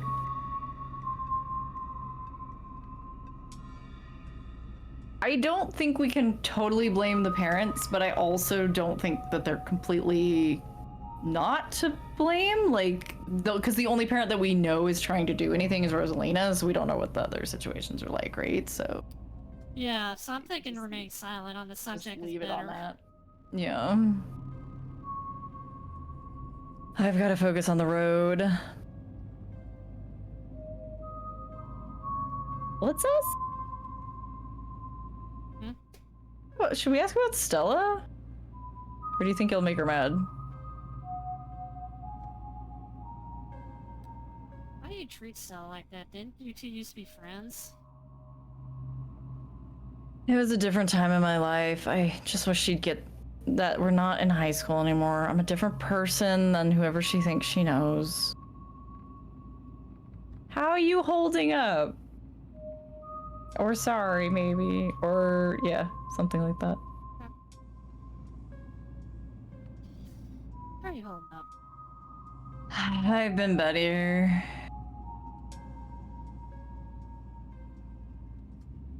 I wonder if we should confront her about being dragged off. I think I'm going to go for it. Okay. I don't appreciate being dragged off like that. It's been a long day, Delilah. Are you really going to make a fuss about me bringing you back to the estate? Don't answer that question. I don't have the energy to get into it.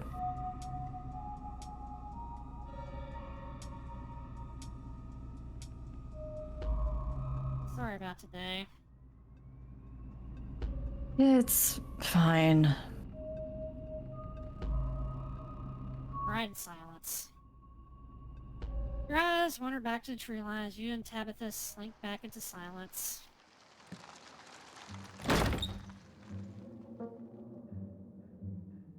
Once again, cross the threshold into the estate. Musty stench of the decaying mansion creeping with the undertones of mildew and wood rot. Well, this day was a lot more stressful than it needed to be, but at least nobody got hurt. I'm going to bed. I suggest you do the same.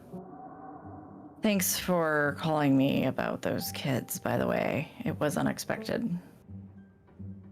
And for waiting for me. I appreciated it. I'll see you in the morning. Tabitha turns and makes her way up the stairs. Get out to your room to turn in. You collapse in Tabitha's dusty guest bed, your head empty of thoughts. After your time in the show mine, you barely even notice the dust. Your phone buzzes on the table.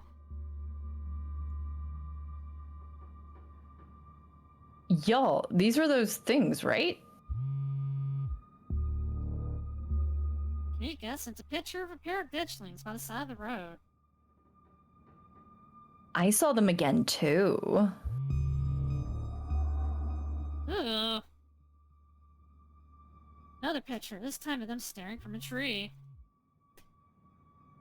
WTF? These things are definitely not hairless monkeys or raccoons or whatever. I don't know what the hell they are. I guess there's more to them being here than the mine collapse. No way I'm sleeping tonight.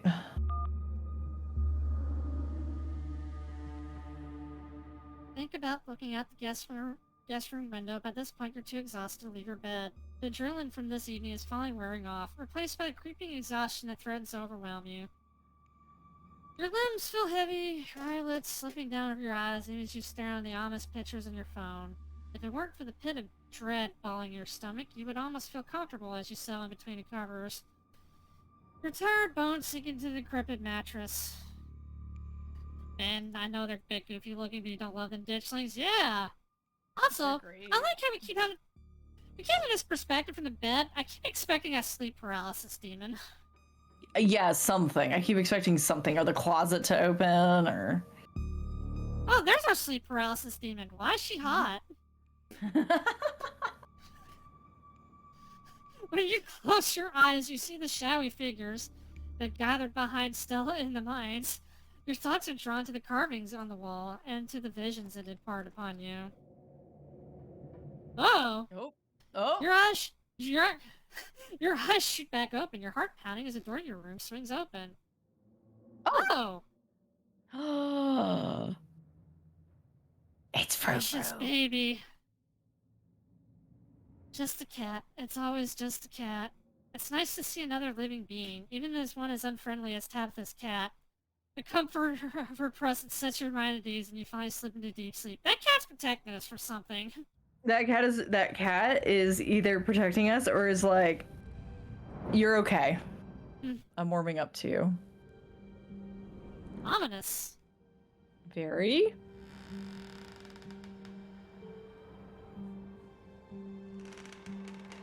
Oh no, Tabby. Poor Tabby.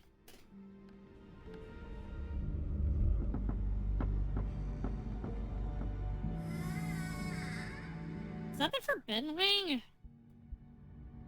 Yeah, I feel like we got a glimpse of the Forbidden Wing before as well. Like, there's like parts of the house that we're not supposed to be in that we're getting glimpses of at the end of each chapter. Mm-hmm. Proceed if you dare. Finish episode 2 with keen eyes on your trace. The achievements disappeared. God damn it. Oh, Tommy Knocker, Inspector Clouseau, and Anakin Skywalker. Hilarious. All right, we did it. We got through another chapter. That one, I was like looking, I was like, that one seems shorter. And then I looked at the time and I was like, no, it's definitely not. Did we end it 3 hours? I think we ended at like 4, but maybe I'm wrong. I think there's like more lead up in the first one. Like I think the first one is a bit longer, but it's got a slow burn to it. Mm-hmm. So I guess the rest of the chapters are probably gonna be about around 3 hours. Probably, at least. Yeah, at least until whenever chapter 5 finally releases, since apparently that's just still so like they were like they had initially expected to be finished with it by the end of last year and they're still writing. So they have quite long. Do they have an ETA on it? So okay, they did a little update about it the other day. Where is it? Why is my what's new like showing me things from weeks ago instead of the things I was just looking at? Fucking Twitter. Hang on, here we go. Because it was just the other day. It was just like in January, like a month ago. Dun dun dun. I think I don't think they have a specific ETA, except that they do believe they'll have it out this year. They don't think it's gonna like take them the whole year or anything. Okay. But also while they're working on this, they're also doing things like additional art and like tweaks and like the quote unquote pristine cut of Slay the Princess, and like they're doing all of that simultaneously, and they are 2 people. So holy shit, just 2 people? Yeah, I don't know how many other people that they might bring on to do so, but like Abby does all of the art, and she and Tony do the writing, and yeah. They have a Discord server if like people are like, oh, I really want like all constant like updates on as you're doing things, you know. I try not to get into that down that path lies madness. Me too, because I don't need to. Because like, yeah, I mean, officially Black Tabby Games is just the 2 of them, so it's That's one of those things where it's like, yeah, it's just a few people putting this together. So so yeah, the fact that they're already up to what was they gave a number. Like it sounded like they were up to, let's see. So like the script for episode 5 was about halfway finished by the time Abby had to shift into full-time artwork for Slay the Princess.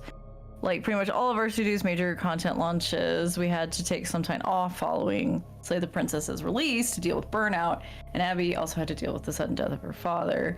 We're finally back in the swing of things now. One of our top priorities with Scarlet Hollow has always been to go the extra mile when it comes to giving weight to your decisions. We're at the point in the narrative where there are a lot of intersecting variations.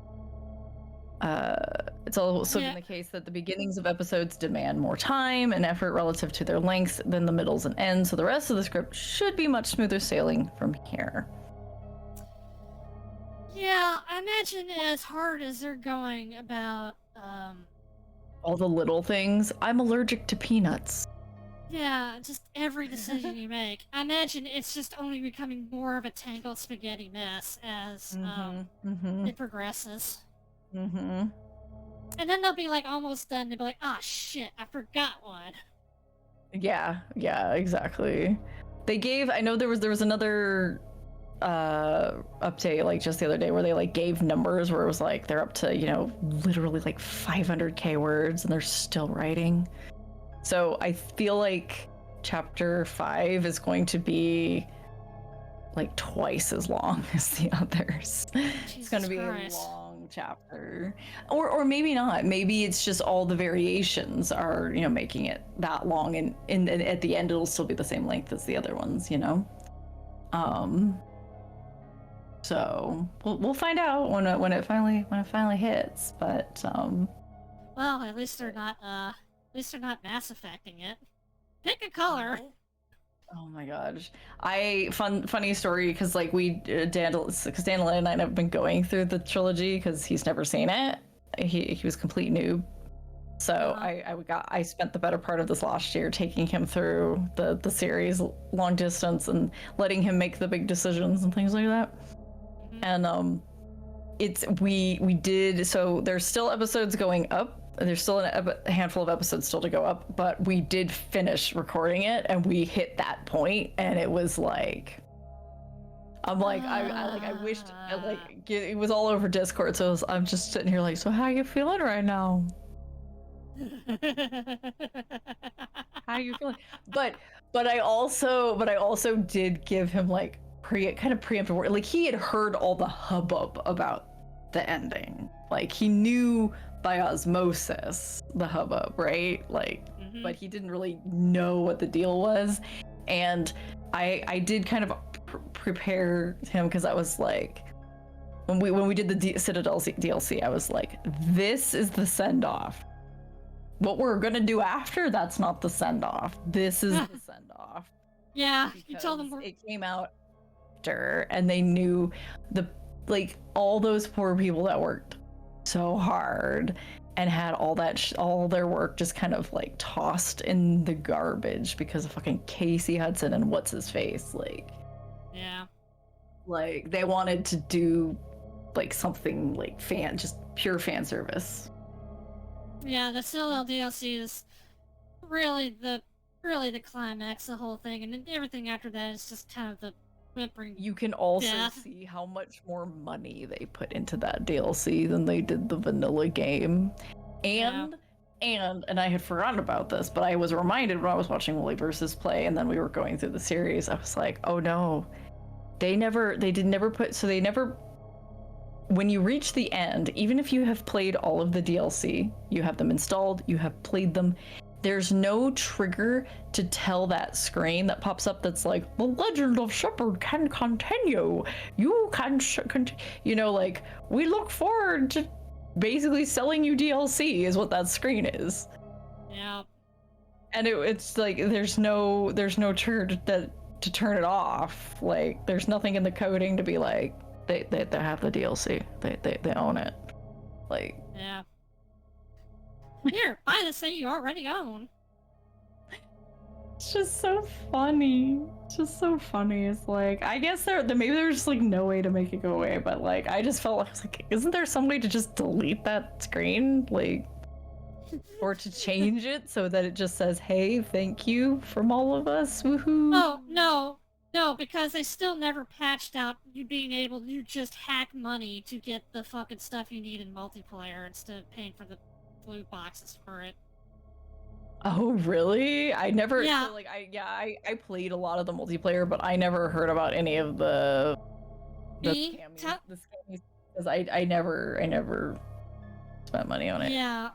Me, Telhydrus, and a couple other friends played a lot of the multiplayer at one point, and we just cheated the fucking boxes because we were not going to deal with the grind. Yeah. I mean, that's super fair. It's super easy too.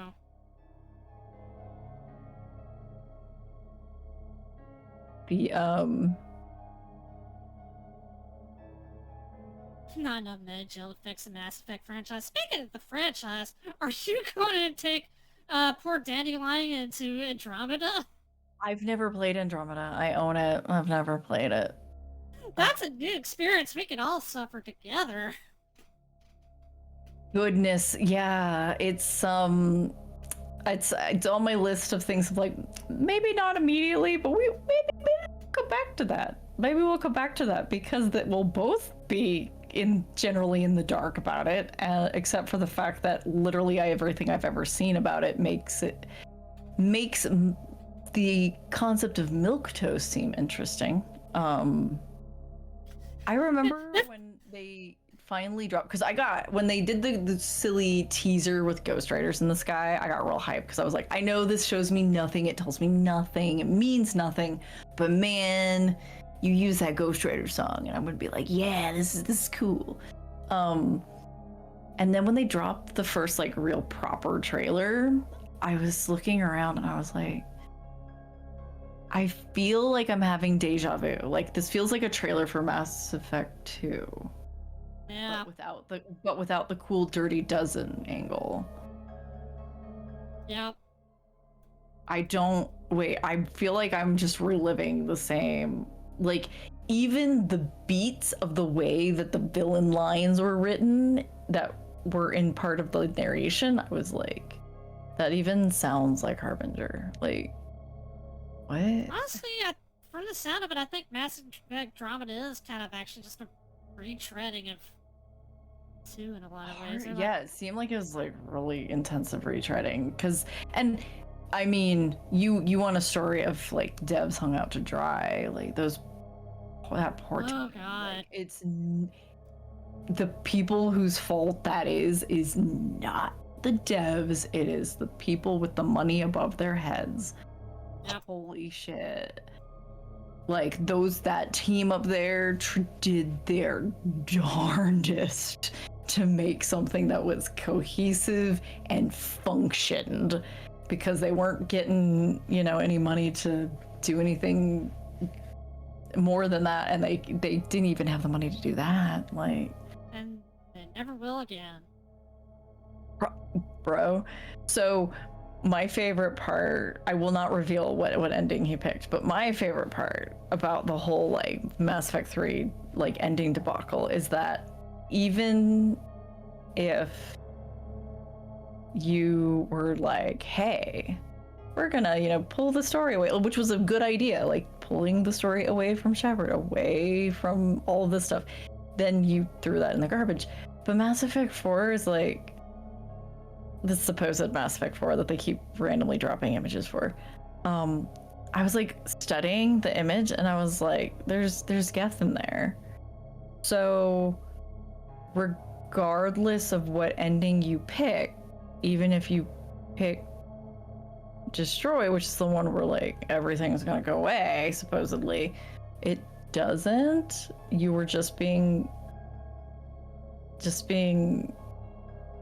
like, to me it just screams that like none of the endings matter and you were just being tricked by the fucking...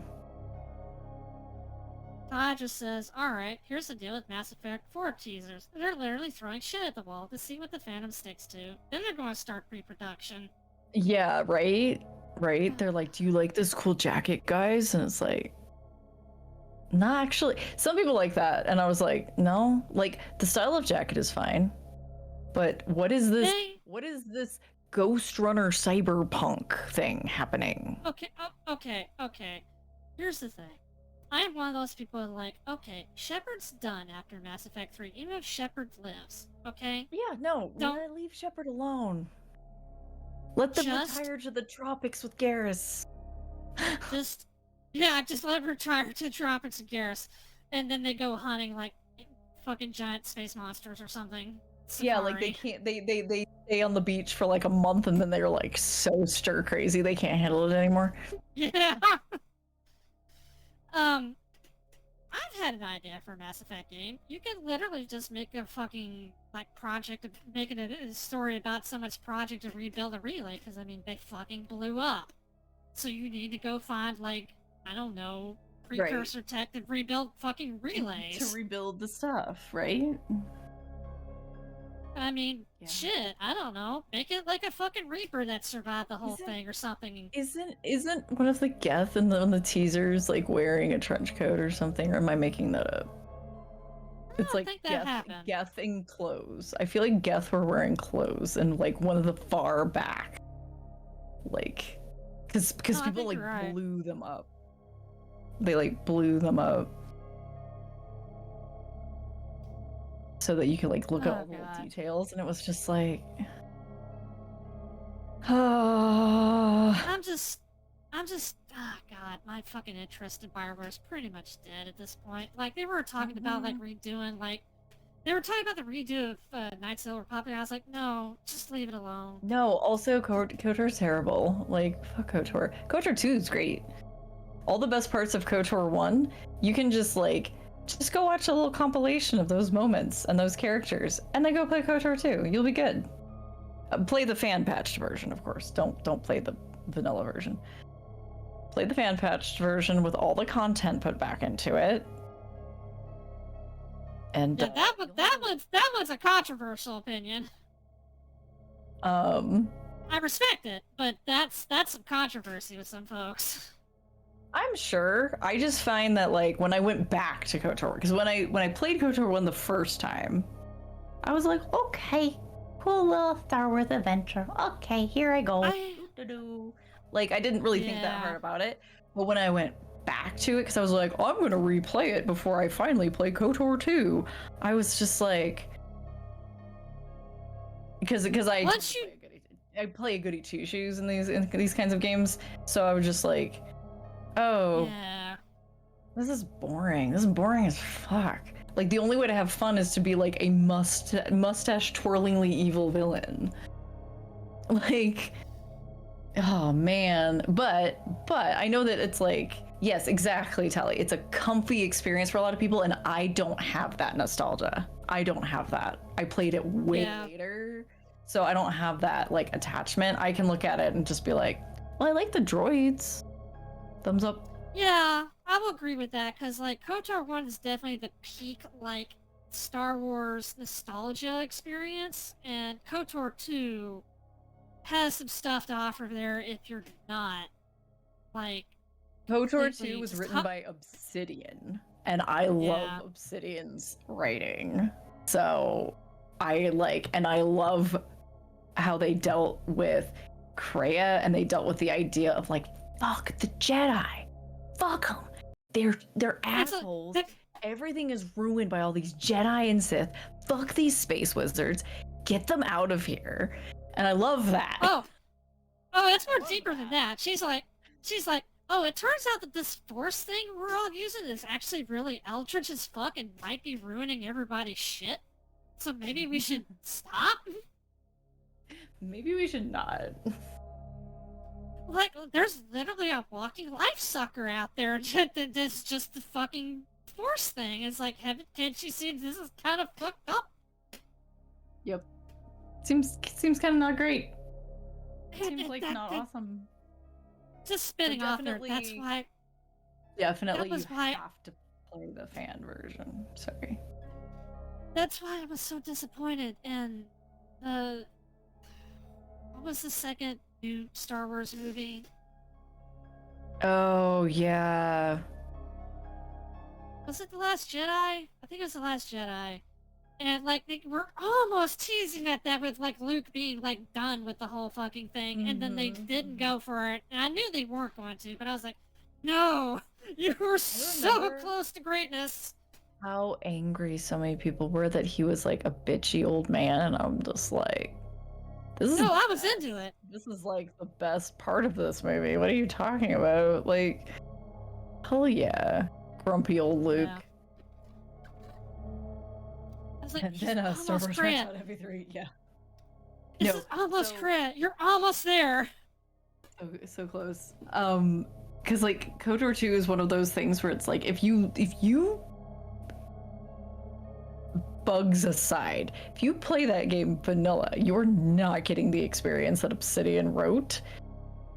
Playing the fan patch version, you're not necessarily getting that experience, but you're at least getting to see more of what they did and were trying to offer, and it's like, it's so much better. It's like, it's light years better. I made it funny. I didn't mean to. But it's so much better. And there's a mod, and I have this mod, so that you are not locked into only having the one character based off of your own character's binary side of the binary. You can have both of them on your fucking ship. So... Oh! Yeah, that's necessary. There's a mod to do that. It's just like, no, because I'm not romancing them anyway. I'm not trying to do a romance with them anyway, so it's like, no, I don't care. There's also mods if you want to romance the one that's not available to you, but like, I don't do the romance in those games, so like, it's like, no, but I want the characters because they both have some interesting stuff going on.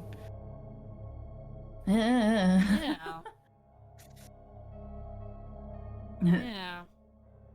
The handmaiden at the same time. Sheesh. Yep.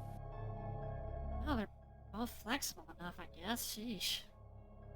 Yeah, that's the other thing. It's like I remember watching somebody go through it, and I was like, wait, some of these characters I barely get to meet, and I don't even really get to talk to. If I'm a lady, I can't talk to.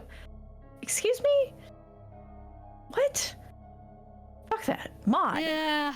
Mod that. Fucking old games. Mod that shit. But yeah. It's also Ours fine. I I don't like Karth. He comes to, but again, it could be because the first thing he ever tried to do was get in my pants, and I was like, I just met you. Yeah. And then when I turned him down, he spewed a bunch of incel shit, and I was like, all right, you're never coming in my party. The moment I have enough people, you're just gone. And which is unfortunate because I know that he does have like stuff going on in his background, and I did do his side quest and everything, but it was just like, nope, nope. You are not hanging out with me. Okay. Yeah. No, thank you. No, like it's like we literally we leave tutorial land, and he's just like, so hey, so I have a dick, and I thought you might like to be involved with it. And it's just like, I'm probably not. But Thank you. But like, you know, I liked dumb rogue boy from KOTOR 2. Like, he also has some stuff going on, and doesn't. Like, he will sort of come on to you, but you'll be like, if you're like, nah, dude, not right now. He's like, yeah, right, sure, okay. And like, he's not even like actually he's not even actually into you when he's doing it at the time. I don't think either. No, like, that comes later. Because he's doing his thing, which I won't talk about in case it's spoilers. Yes. Damn, so I saw that planet got wrecked by that big loser. Anyhow, you wanna bang? Yeah. Karth setting the template for Shep. Yeah, no, that's the other thing is that, so I had this, so going back to Mass Effect, this is hilarious. We're like so off topic, it doesn't matter. This is great. I always romance Garrus, and Dandelion felt the same way. He was like, yeah, we're romancing Garrus. And we shut Caden down in Mass Effect 1. Like, we gave the special, like, it's like, because you can get ninja-manced by those characters so easily just by being nice to them. Like, just picking the nice response will make them like automatically be in a romance with you even though you didn't consent to it. So yeah, I know I always look up and I make sure that I remember the precise moment when I need to be like, just do your job, dude. Thumbs up. So that he never gets any weird ideas about you two, but you still get to have like the conversations with him. Because if you shut him down too hard at the wrong moment, then you just stop having like in-depth conversations with Caden. Yeah, BioWare doesn't know about platonic friends. We don't. You wanna? So we did that, and we never looked back. And then we've basically, short of the scene procking, because it hadn't procced yet, because his comes kind of late to lock in the Garrus romance, but we've basically locked it in with him. We've already had our little reunion. We haven't shown interest in anybody else. And we go to our little lunch date with Caden, you know, to have our conversation like you do. And he suddenly comes on to us just like, I got feelings for you, man. And it's just like, we were just both completely baffled because that's never happened to me. Yeah. I'm pretty sure it was a bug. I'm pretty sure something didn't flag. And because like because a lot of the time they're in those sorts of situations, they will at least acknowledge that maybe you're with somebody else or you were with somebody else and they're not sure if you're still with them or that sort of thing. He doesn't do that. That's not what he did. He was just like, but I want more, Shepard. And I was like, no. No. I'm with Garrus. We're literally with Garrus right now. We are not wearing poly armor. Oh god. Yeah, no. Yeah, and then he's like, well, then you have to pay for the steak. And I'm like, if it means you will never talk about this moment again, I'll buy you 2 steaks. Oh god. You want to know something dark about my playthroughs of Mass Effect? Mm-hmm. I just blow Caden up. Oh, you're not a fan. You keep racist Ashley around instead. I keep her around because she gets better about it usually. Yeah, I was just always sad. Like, she does get better about it. I was just always sad they didn't actually explore that. I was like all excited to like, okay, I'm gonna bring in a save where I've made a point to save Ashley this time, and then she doesn't. There's no arc. It's just like, I'm just less racist now. And it's like, hello? Yeah. I would love to be a part of your growing as a person. When did this occur? My last playthrough, and this is the darker part, is what I did was that I did romance Caden, and then I blew him up to make it extra tragic. So I was trying to make it so like when I romanced Garrison, I was like, you know, I think I did that. I think I got ninja manced by him once, and I was like, I guess this is the save where I like Caden. Yeah. I don't want to carry this forward. I did it on purpose to make it extra tragic and just make my that's so because I was playing Soul Survivor Shepherd with like no parents. I made it. Yeah. I just trauma conga line my Shepherd. Tally. So I love that scene. So I'm really glad I've never seen it with the relationship part added, because wow, that is emotional whiplash right there. That's something. That's something. I do remember when it used to matter. Mm-hmm. It's such a good. That's a tonal shift.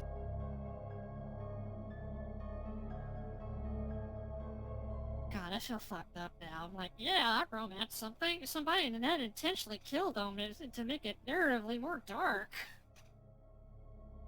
Mine is by default. I've done the colonist background as well, but I usually do an Earthborn Soul Survivor. And I'm a Vanguard because I don't need bullets. At least not after Mass Effect 1. I don't need bullets anymore. Yeah, no, especially in I fucking become 3. the bullet. Yeah. 3, oh my god. So I remembered because I didn't start out as a Vanguard. I was like, I don't know what I'm doing in cover shooters. I'm gonna be a Sentinel, so I have extra armor. So, and then when the Mass Effect 3 demo came out, I was like, I'm gonna try all, it's a short demo. I'm gonna try all the different classes because it's an easy way to try them all out and see where they get to. And when I tried Vanguard, it blew my mind wide open. I was like, wait a minute. I thought I wasn't interested in this one. Wait, this is precisely what I want. I get to charge and headbutt the dude across the field. I love this. Yeah. Honestly, despite my own usual aggression, I actually tend to prefer an Infiltrator in Mass Effect, because then I can just stack damage and just one-shot a lot of things. Oh my gosh, yeah. I did spend a bunch of time reminiscing about multiplayer, because it's still kicking. If you have the old version of the game, it's still kicking. Yep. And I would have these moments with Dandelion where I'd kind of reminisce, and I was just like, I liked being a Vorcha. It meant that it's like, oh no, I'm about to die. Blood rage! Like, No, I'm not. Stab. I think at the end though, toward multiplayer, I think I like playing a Krogan soldier. And I would literally headbutt things to death. Yes. God, there were so many. And then I gave all my characters funny names. I can't remember more than one or two, but I gave them all funny names. Like, I believe one of my Koreans was named Bosch Ted McGee. Okay. Like, why not? Plays the Gafford Thugger on just streaming fuckers, yeah. Yeah. Just Programs were named like Ernok Bang or Ernok Pong. I feel like I probably named all of my Krogan like Skittles or something like that. Yes, definitely the Zaid Masani. That takes me back. Oh man. The Gatchard was so cool. Yeah, just completely ignored bullets, walk slowly, and then just drink a guy. Win fist fights with banshees, yes. Yeah. Hey, you wanna watch me drink this guy? Schlorp. And being a little Volus. I love Volus Vanguard because it's like I'm a little bowling ball flying around the field. And then I liked Butt Cape Vanguard. Butt Cape Vanguard was fun. I happen to know exactly what you're talking about when you say You know exactly what I'm talking about. Butt Cape Vanguard. I mean, I didn't care about the fucking stupid sword, but I liked my bubble. I also liked my bubble. I like making bubbles. I'd be like, hey guys, looks like you're having a really intense firefight over here. Would be a shame if I were to bubble. Like, let me help you. He's the rant about the silly fucking butt cape. The butt cape. I was like, I remember seeing the butt cape in the trailer, like we're dropping more characters, you know, like character drop trailer, and I'm all like, who's the butt cape? Because I'm gonna play that one. Oh, it's the Vanguard. Perfect. Why are we wearing tabards in space? Drills did also have the butt cape. Yes. But they gotta look cool when they do their little spinny kicks.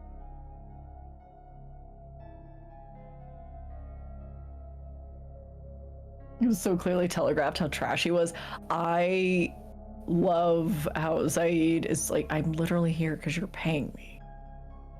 No, I'm here because you're paying me. And then eventually he's like, yeah, we're having fun, but I don't know if we're actually friends or not. Yeah. And then in 3, he's like, so, even I'm not that stupid. So, Yeah.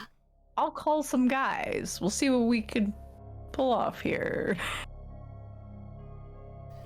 Sunny is one of those bros where, like, you have the best friendship because you two just never talk sometimes. It brings your house to explode. Yeah, if you do the more mellow party, he and Garrus are just like, let's make this place like super safe, and it's, bruh, please. I always just throw a rager because I would never throw a rager, so I'm like, yeah, everything, just the whole thing, rager. Very dangerous uncle.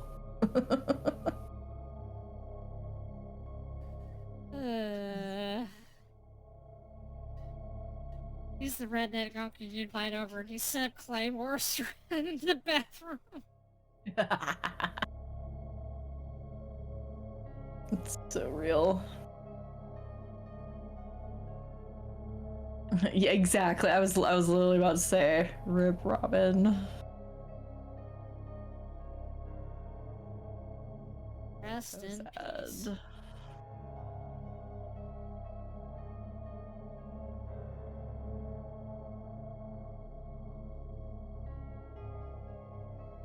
I should have changed the category to just chatting. Oh well. That's okay. We're Rip. backing up finally. Yeah. God, I came in here to see Scarlet Hollow and they won't shut the fuck up about Mass Effect KOTOR.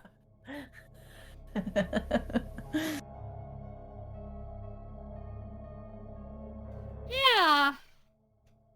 Actually, these late night streams kind of work out for me sometimes. I might do more of them. Mm-mm. Yeah, it's like a weird thing. Like, I think I would probably go later if more regularly, because I did for a little while, but I think I would more regularly go later. Health stuff aside, but it's this thing of like when you're in this when you're in a shared living situation, sometimes depending on how your house is set up, not always, like sometimes you're just like, Oh yeah, no. probably just go to bed so somebody doesn't like wake up at midnight and hear me yelling. All there is right now is a room divider that's separating like my part of the room from the larger part of the rest of this room and then my brother's room. So, and he doesn't have a door. So I wouldn't, I mean, it's okay tonight, but I wouldn't go no later than this on any other weekday because he goes to bed around now. Right, yeah. Yeah, I've thought about doing occasional like late things where I'm just like, Tonight, we're going to experience insert random like retro horror here. I don't know. We're going to this is when we're going to do our Monster Hunter streams because all the children have gone to bed. We don't want none of those. It has returned to being a hyperfixation, but like there are some people that like I guess. Here's the card, the Ninja Man's the true horror.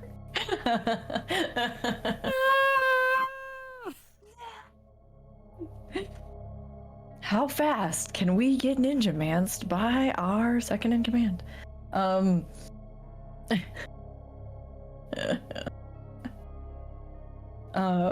But yeah, like I've just noticed. I literally had somebody, and this was not a kid. I was in a 2-person only. Take these, take these 2 monsters out, but it was like I was master rank and it was like a high rank one that I just never bothered to finish. So I was like, this shouldn't be that bad. I want you to know I'm already groaning inside because I know what's coming. Okay, well, first, no. So the hunts went off fine. Like we succeeded, but like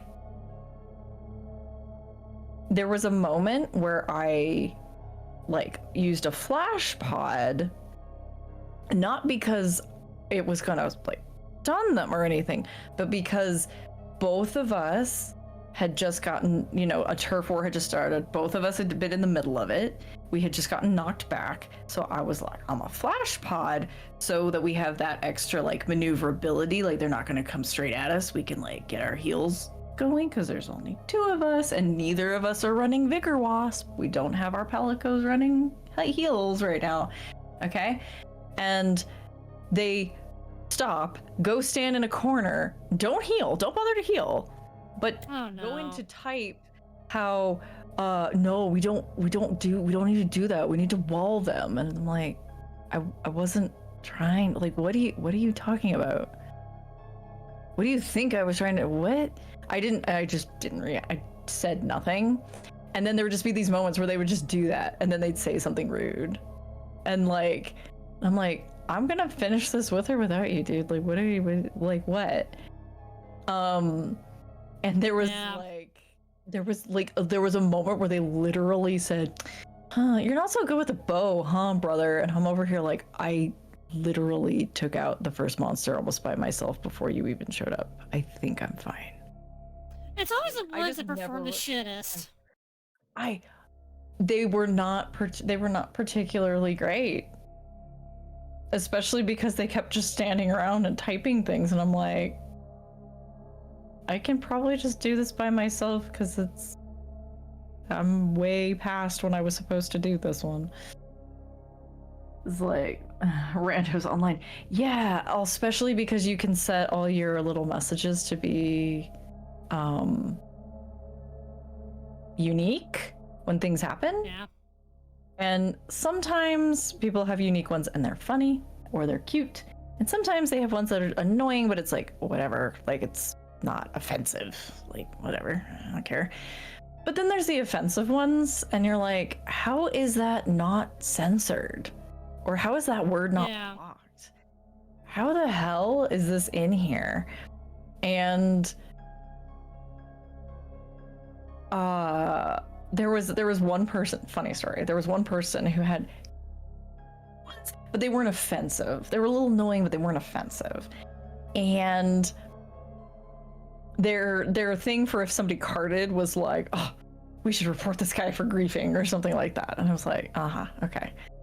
And we knew that was it because we were doing like final boss kind of, fight. And so I carded because usually at least one person cards. And I was like, oh, cute, hilarious, adorable little message you have there, whatever.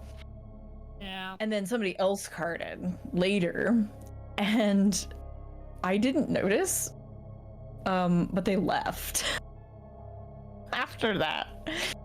Yeah. And 2 seconds. Okay, bye. Literally a moment after they we played the thing that takes like 35 minutes to get fucking through, even if you have like a really good team. Like it can still take 20 to 30 minutes. Like it takes a while to get through that fight, and like 20 minutes is if the other 3 people coming in are ridiculously overpowered.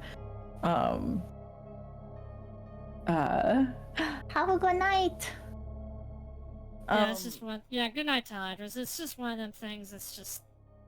But it was just wasted all their time. Yeah. So like I scrolled up. I was like, oh no. I thought that they were moving when they went down, but maybe something happened and they got disconnected. Because that's happened to me, where I've suddenly gotten knocked out of a hunt. No, I scrolled back up in the chat. And they literally said like fuck this. The fuck was censored was like fuck this and left. Half a second. It was like the moment they left, they slayed him. Should have just been like, thanks for leaving so we can finally get this done. Like it was so bizarre. It's just like, are you mad about their weird message? Because, like, we already saw that. We know that that's their auto message. Just ignore it. Like... Yeah. Anyway. Buddy. Oh, speaking of kitties. Oh. The baby. The baby. The big old baby. The incredibly ancient baby. But still baby. But still baby. The older they are, the more baby they get. Their baby powers increase with age. I'm old and pitiful. Take pity on me. I'm hungry, even though you just fed me. I'm starving. Oh yeah, no, our bunch definitely do the Mother feed us, but we are but skin and bones. Mother cares not for us. Yeah. Mother cares not. Wasting away, left to die in an orphanage in Victorian times. I will be taken by the consumption. I pray to God, but he does not answer. Disease. Yeah.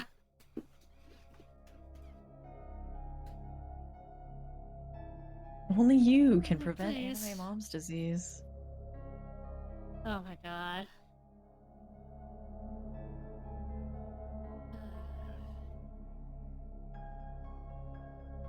I'm old enough. I should just slap the fucking anime mom's ponytail on my model and then proceed to die.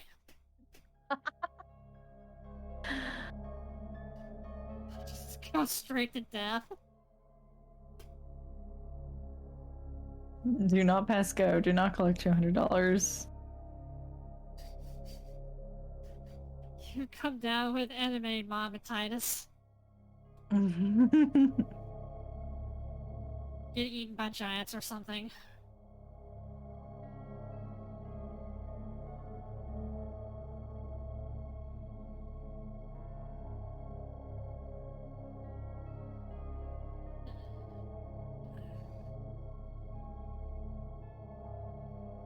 Okay, so probably same time next week. Yes, next week should be fine. The week after that, I might not be able to do it, but I can definitely do next week. Or next week, the week after, we can pick a different day or something. Yeah, that works. Especially since we seem to be blowing a chapter a day, so... Yeah. And if we want to do more, I'll figure out something else to do.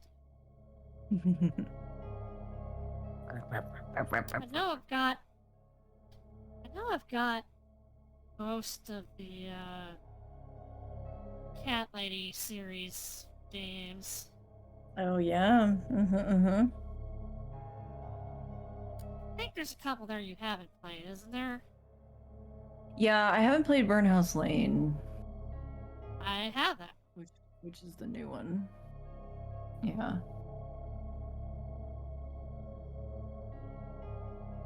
Sweet. Alright. I desperately need to go to the bathroom and then figure out something to eat. I don't see anyone on my list to raid. Let's see.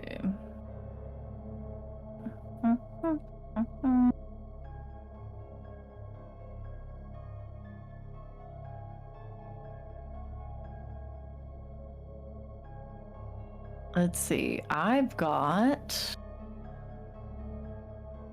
Ooh, Darkstone from 1999. I've got... Let's see... Or Viscera cleanup details. Who's playing Viscera? Speaker from the Void.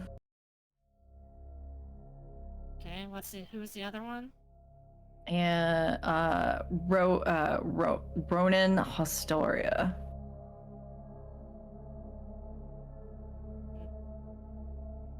Whose name is difficult to spell. I will send it to you. Yeah. Send them both so I can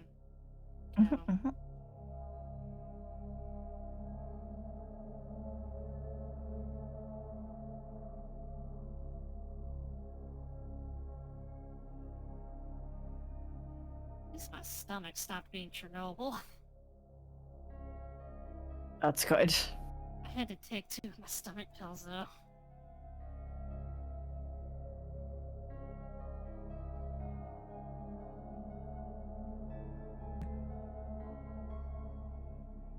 Okay.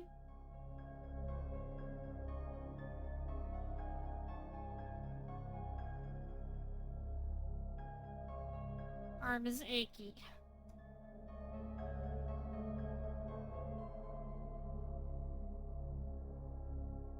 I think we'll raid Speaker from the Void. Is Sarah cleanup's chill?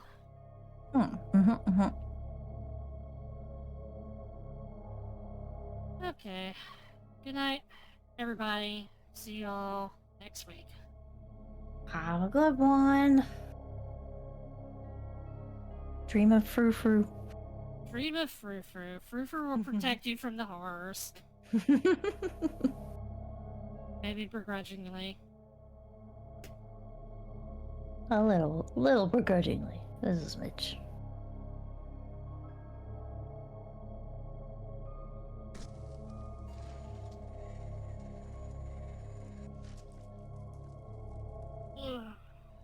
DeeDee is a vamp.